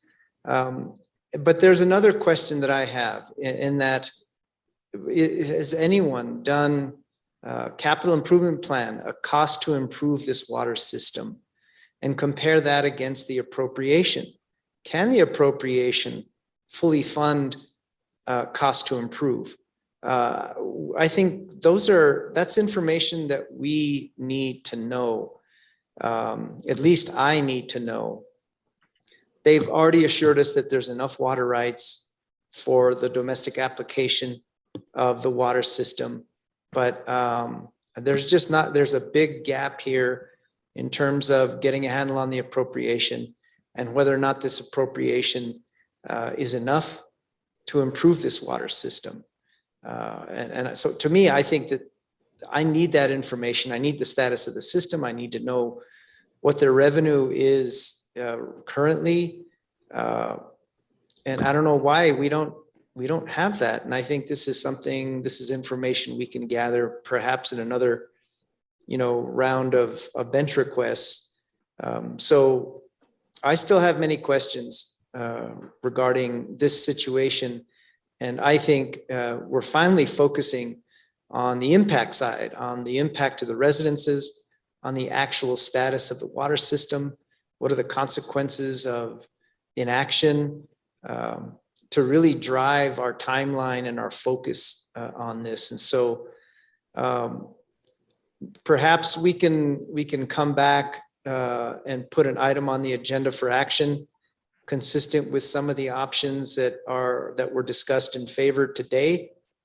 I still think, receivership is still, I believe that there's the majority of support for seeking a receiver for this system. I can't support that at this point. So Russell, I think you were challenged by Commissioner Fishman. It's kind of time to, stop with the incremental actions and let's look at a kind of a global track to bring this, this case to a successful conclusion.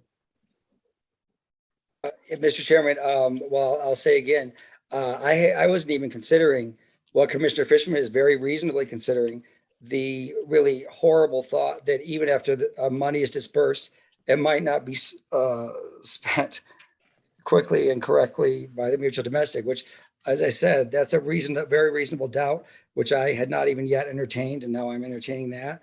I really was, I think getting the money out there should help. NMED can help direct the mutual domestic, but Commissioner Fishman, I think you're right. That's a further horror that I was not even contemplating. So I see what Commissioner Fishman, what you mean. Well, that we, it's the management problem.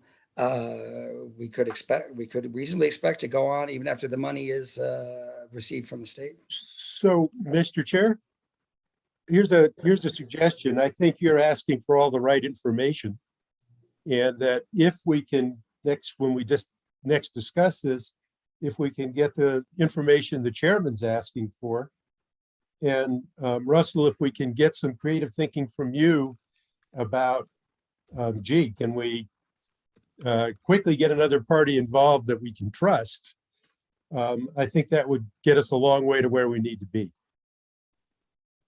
Okay, I will look into those issues. I'm planning to, I'm sorry, Commissioner Vicente Aguilar. Oh, I'm sorry, Russell, go ahead. I was just going to say what I'm planning to do is follow up, which is to draft a bench request very quickly that I will circulate to the commissioners with this various information, including asking staff about the possibility of how we could locate and possibly get funding for a receiver ourselves, especially based on their experience, if they've ever done that before with the water utility, and all these other questions that have been asked, plus the follow-up that staff said it was going to do. So I'll get that bench request circulated tomorrow, and then hopefully out tomorrow or Friday. And then for next, I'll put this matter on for action, potential action next week. And if the commission wants to give me a direction now, they can, or if different commissioners have different proposals for action, you can contact me individually. But that's my plan to proceed. That's all. Russell, just a clarification. So is it RJV that engaged with Sauter Miller and Associates, or is it Sombrito, or is it both parties? That's a good question, because this report just came from Sombrito, and they may have. I can look more closely at their responses to see if they've engaged Sauter Miller. I know Sauter Miller has in past cases, worked in this limbo area where there's a transition in where something is in transition in ownership and operation. Yeah, I don't know if RJV is, because RJV is, I believe, responsible for certain steps, like the steps with the county and Office of State Engineer. It's RJV that has the ownership and of the water rights, et cetera. So they certainly have to take actions, but the mutual domestic can usually in the transition period participates in the operation. It's quite typical, and can do a lot of the legwork with regard to the these processes with the county and OSC. But I think RJV has to execute. Actually executes. They're the official. They're the people who own everything at this point still. So if the bench request includes inquiries that pertain to the engineering work by the consulting firm, it would be whoever engaged the firm under contract, correct? So they would be compelled to respond to those inquiries on behalf of the engaged consulting engineering firm? Well, Commissioner Maestas, or Mr. Chairman, I would actually say it really doesn't matter whether it's the contracting party or not that we ask, because they should both, except the contracting party may have some more knowledge, but we have authority to ask questions. The commission has authority to issue bench requests and require responses from any regulated entity. Now that does not include the mutual domestic, but we also can issue a bench request to someone who's submitted as a party in that case, and they would have to answer. So I would issue the bench request to staff, because they can informally talk to both entities, as well as, they're still waiting to hear from NMED. They can speak to Sauter Miller because they're a party of the case. They can speak freely to anyone. And also they have the experience to digest the information that they receive and give the commission some comments and recommendations based on what they hear. And they know which questions to ask further. So usually I go through staff in water utility cases. I mean, sometimes we do bench requests to the parties, but when you're really just trying to find out what's happening and what the possibilities are, I would address everything to staff. Okay, as an interim step, let's work on the bench requests. Now, what I would suggest is, before we crystallize potential specific options in the form of an order, is that we discuss the responses from the bench requests. We're not going to meet on June 1st. We're meeting on June the 8th. And then at that point, I think this commission should make a determination in terms of which options to pursue.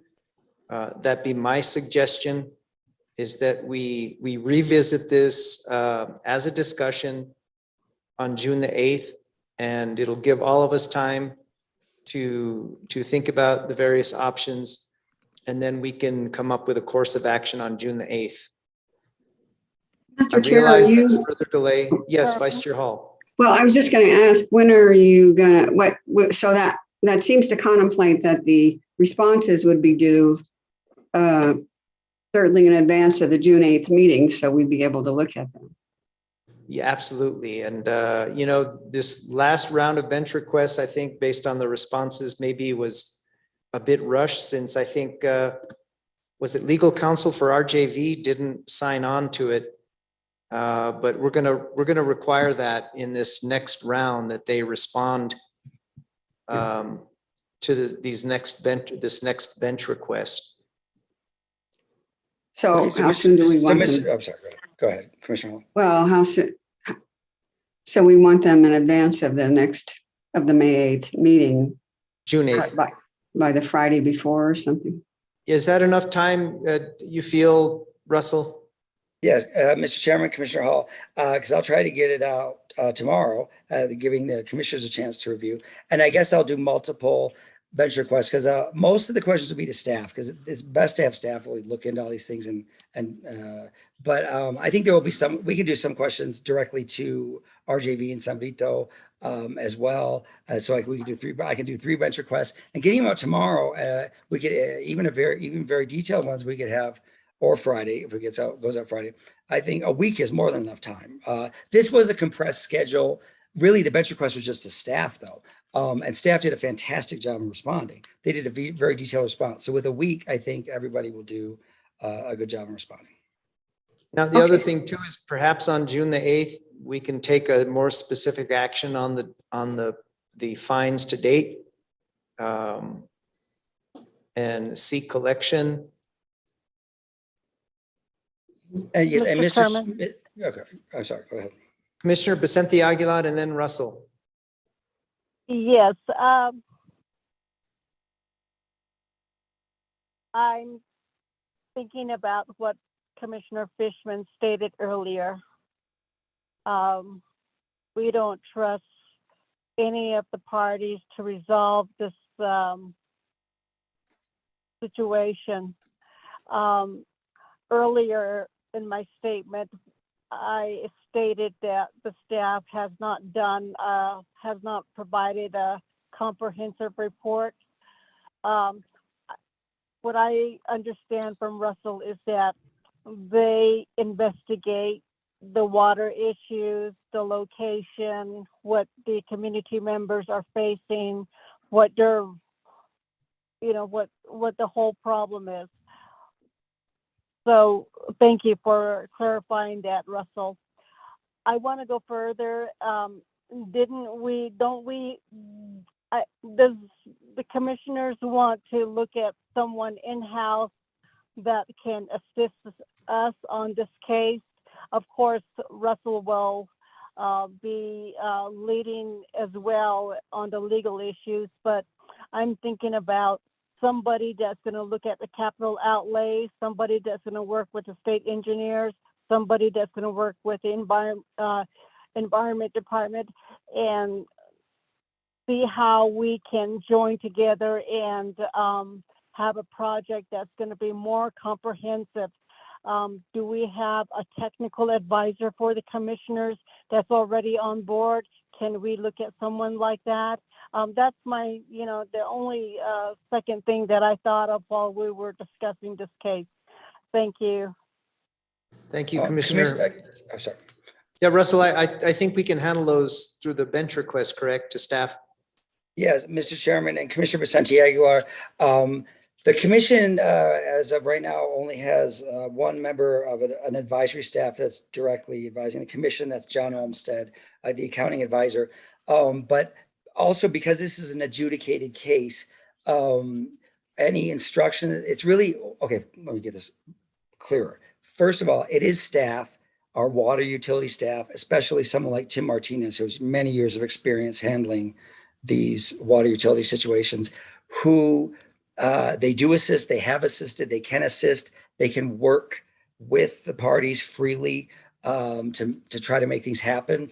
We can order parties directly to do things. We can also order staff to do things, not only to respond and provide information, but to take action to push things forward. Obviously, they can't do it in their own name. We can't take over the operation. The commission can't take over the operations and execute documents with the county and such. But staff can really can be even more involved. They have been quite involved, but more involved to get these parties to make these actions happen and to they're familiar with that. So we can order. We have to do that through orders in the record, bench request orders, and also instructions to staff, because it's an adjudicated case and they're a party. But yes, they're our resource, but they're not our direct resource because they're a party to the case. But we can still use them to do those things. All right, so our interim plan is to issue some bench requests, gather some additional information, put it on the agenda for discussion at the June 8th meeting. Now, just one final question. Do we want to take some interim action with respect to collecting the fines or anything like that? Or do you want to hold off on partially implementing maybe elements of option 2? Well, Mr. Chairman, this is on for discussion only today, as was requested by the commission, particular Commissioner Vicente Aguilar at the May 11th open meeting. It seemed like the rest of the commission agreed with that. So it's not noticed for any action, just for discussion, so that the commission could consider the discussion and the bench request response, et cetera. Okay, any final shots at this? All right, good discussion. Thank you, Russell. Yes, Commissioner Vicente Aguilar. I do have a conflict for June the 8th, Mr. Chairman. I've been selected to serve on a panel in Honolulu, Hawaii. I'm going to log on 5 o'clock in the morning. That's the time difference. And then I am on a panel for broadband later that morning. So I will have a time crunch on June the 8th, just for your information, but it will be your consideration if you want to take action on June the 8th, but I may not be available for the whole meeting. Thank you. Thank you, Commissioner. And I want to state for the record that prior to coming on as a public regulation commissioner, I worked for Sauter Miller and Associates as a business development manager for maybe about 3 years. I do have some employee stock and I have reported it in my financial disclosure. However, the company basically has indicated to me that I either need to fully withdraw the entire balance of my employee stock or roll it over into an IRA or 401k by June the 3rd. So after June the 3rd, I will no longer have any financial interest in the company. And of course, I'm not no longer employed by Sauter Miller and Associates. I thought I'd just mention that for the record. Thank you, Mr. Chair. All right, let's move on, if that's okay. Mr. Chair, I just wanted to make a comment, maybe in connection with Commissioner Vicente Aguilar's availability. I had looked at that agenda and what I don't remember it exactly, but it seemed to me they were starting meetings later in the day. I assumed that was to help participants not have to adjust to the time change in Hawaii. So I imagine Commissioner Vicente Aguilar is aware of that. I think she was mentioning that, but in case she hasn't, I just wanted to mention that because it may mean that she'd be available at our time. It's just something to check. I would not have known had I not looked very closely at the agenda and realized that their sessions, didn't seem to start until like noon at least. So okay, and maybe offline, Commissioner Vicente Aguilar, if you really feel strongly about participating in this discussion, we can still stick to the timeline for the bench request, but we can discuss it on the 15th. I'm reluctant to really delay this any more than we have to, but if you're intent on participating on that discussion, we can certainly wait until the June 15th meeting.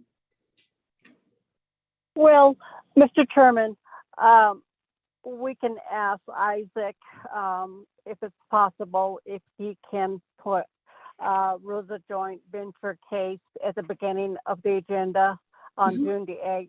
That way I can be part of the discussion, maybe near the top of the agenda. I think that will work.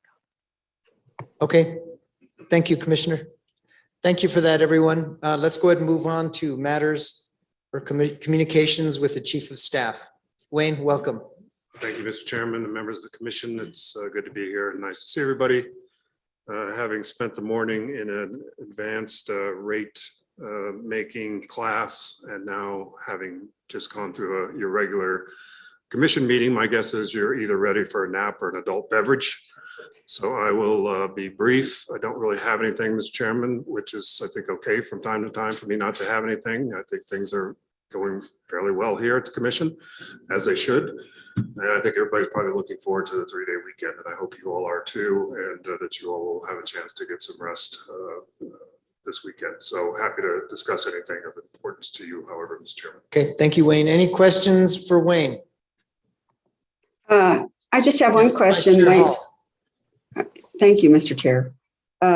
Wayne, are you aware of the latest information we have that I think I sent you or copied you on, having to do with getting our photograph taken by for the purpose of the interviews and article that's going to be done by the Public Utility Fortnightly? Mr. Chairman and members of the commission and Commissioner Hall, I've certainly been in communications with Fortnightly on possibilities for having a group photo taken. They've also offered the opportunity, and I can send an example of this to the commission if you haven't seen it, they've done some pretty good cover where they haven't, with other commissions where they haven't been able to get everybody together for a group photo. They've done cover artwork, and it looks pretty good. So that is another option as well. Well, my question was, Wayne, were you aware of the information I sent you? Which is, we are going to get all together next Wednesday at 11:15 or 11. But apparently that cuts it close because Commissioner, our chair, Maestas has an appointment at 11:30. So I just wanted you to know, Wayne, if you weren't aware, that we were at least able to get together at 11. And if anybody else is available, or if everyone else is available, we could maybe meet at 10:45 to give us a little bit more time to figure out where do we want to have the picture taken in the building, I guess. I asked people to meet at the Bochum building. So I think it'll be happening. I'm just not sure about the time. And I can leave this for Commissioner Communications to set the time. But in any case, I wanted you to be aware of that. Mr. Chairman, thank you, Commissioner Hall. I appreciate that. I wasn't aware of that, but that's okay. That's good news that you all are self-coordinating on that. And I'll throw this out, Mr. Chairman, because when I was thinking about possible photo opportunities for the commission, I had thought about perhaps having your photos taken in the rotunda of the Capitol might be a nice option as opposed to, no offense to the Bochum building, but we don't have a lot of picturesque places in the building. So I was thinking that perhaps that might be a nice option for you to consider, but I'll leave that to you to work through. That's a great idea. I think all of us maybe standing in the middle of the rotunda on the seal and the photographer maybe taking a shot from the second floor above would be pretty awesome to show the entire seal. Anyway, think about it. Anything else for Wayne? Any other questions? Commissioner Vicente Aguilar, is that you? Yes. Maybe they're interested in taking a photo outdoors. There's many places around the state capitol, not the state capitol, but around the plaza, La Fonda, the different hotels. You just need to ask permission from the managers. Could it be possible that we can take a photo here? I think they're looking forward to what represents New Mexico. They want the Hispanic and the culture background. I think that's what they're looking for. But anyway, that's just my 10 cents. Thank you. Thank you, Commissioner. Anything else for Wayne? Thank you, Wayne. All right, let's go on to communications with General Counsel. Judy, Russell. Yes.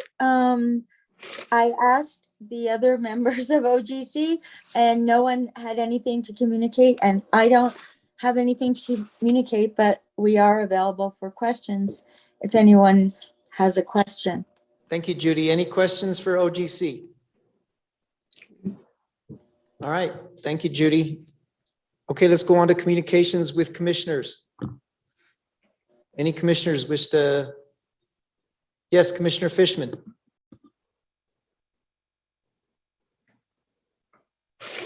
Mute, sir. Okay, there I'm unmuted. We're done. I just wanted to say the advanced rate making school really did a great job of stepping back and kind of looking at the big picture and had some really, to me, new solutions to the way you look at rates and how you calculate them and what drives it. And it was super interesting. I won't get into any details about that today, but just to say, I was glad I attended, and it just gave me a whole bevy of new ideas, which should scare the hell out of all the rest of you. But for good or bad, that's what it did. So just letting you all know. Mr. Chair. Yes, Vice Chair Hall. So I would like to also say that was a really excellent course. And I wanted to mention that they're planning 2 other conferences or seminars, I guess I should say, in this year. One's coming up later in the summer and one's going to be, I think, in October. And I think it's the summer one that they said they felt that they were aware that staff at commissions also could benefit from this type of course. And so they were especially inviting staff, and it had to do with understanding the business context in which utility regulation is conducted, as well as, covering notions of regulation. So I wanted to mention that too, because to the extent it might be helpful for staff to go and participate in some of these trainings, it would be worthwhile to look into this particular one, because I have to say, of all the training conferences I've gone to, I think this is, if not at the top, very, very close to it. Is very, very helpful. And I think it's not at a level that's above anybody's capability here in this agency. And it is very, very well conducted, as I know, because you were part of it.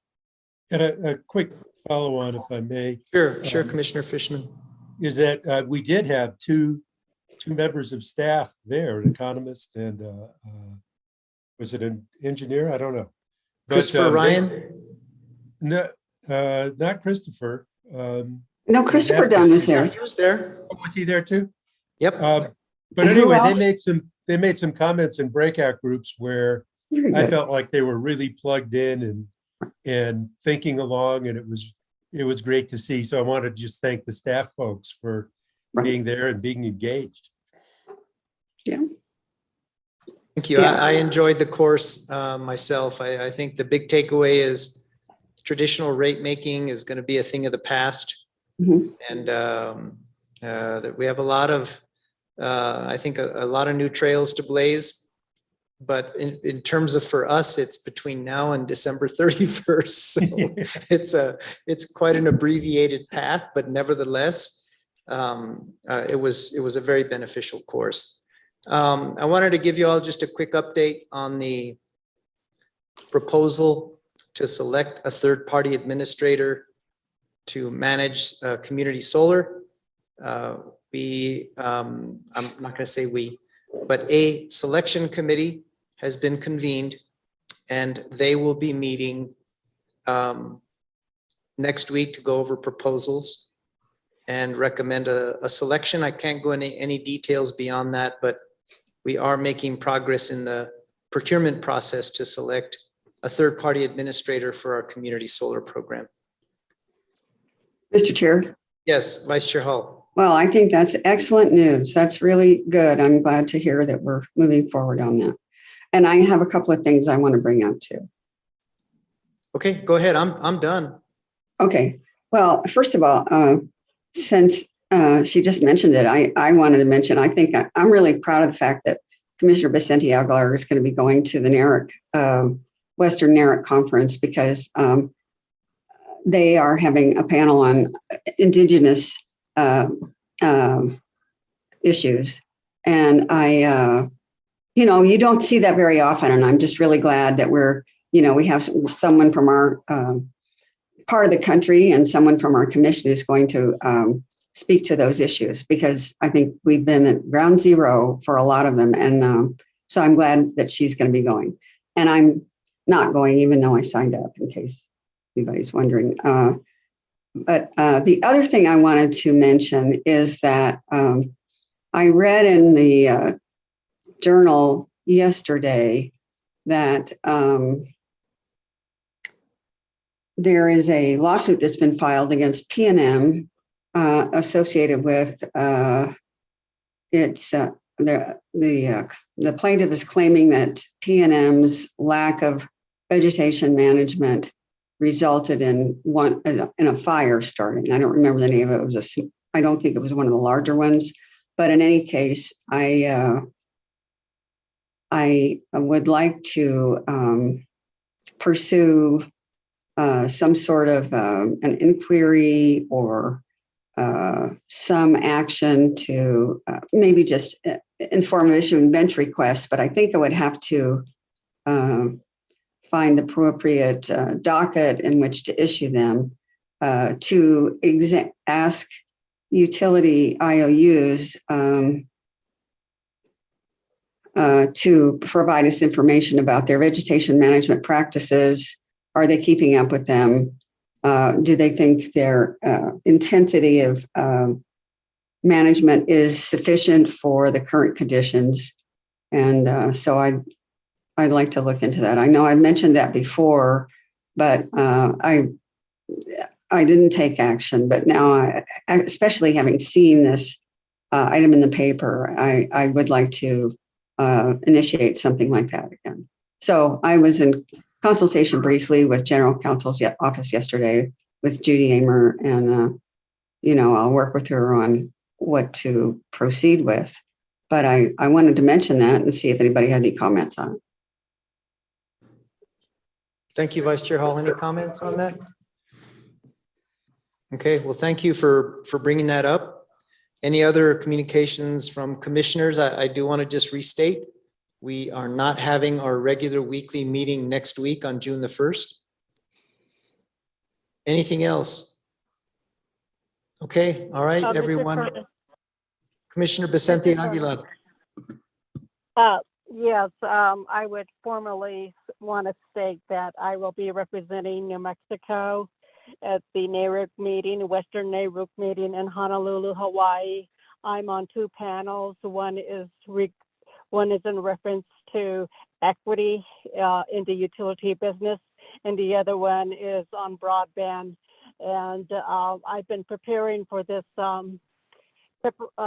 for this conference the last couple of weeks. I've been involved with other commissioners setting up pre-conference calls, and I'm looking forward to this.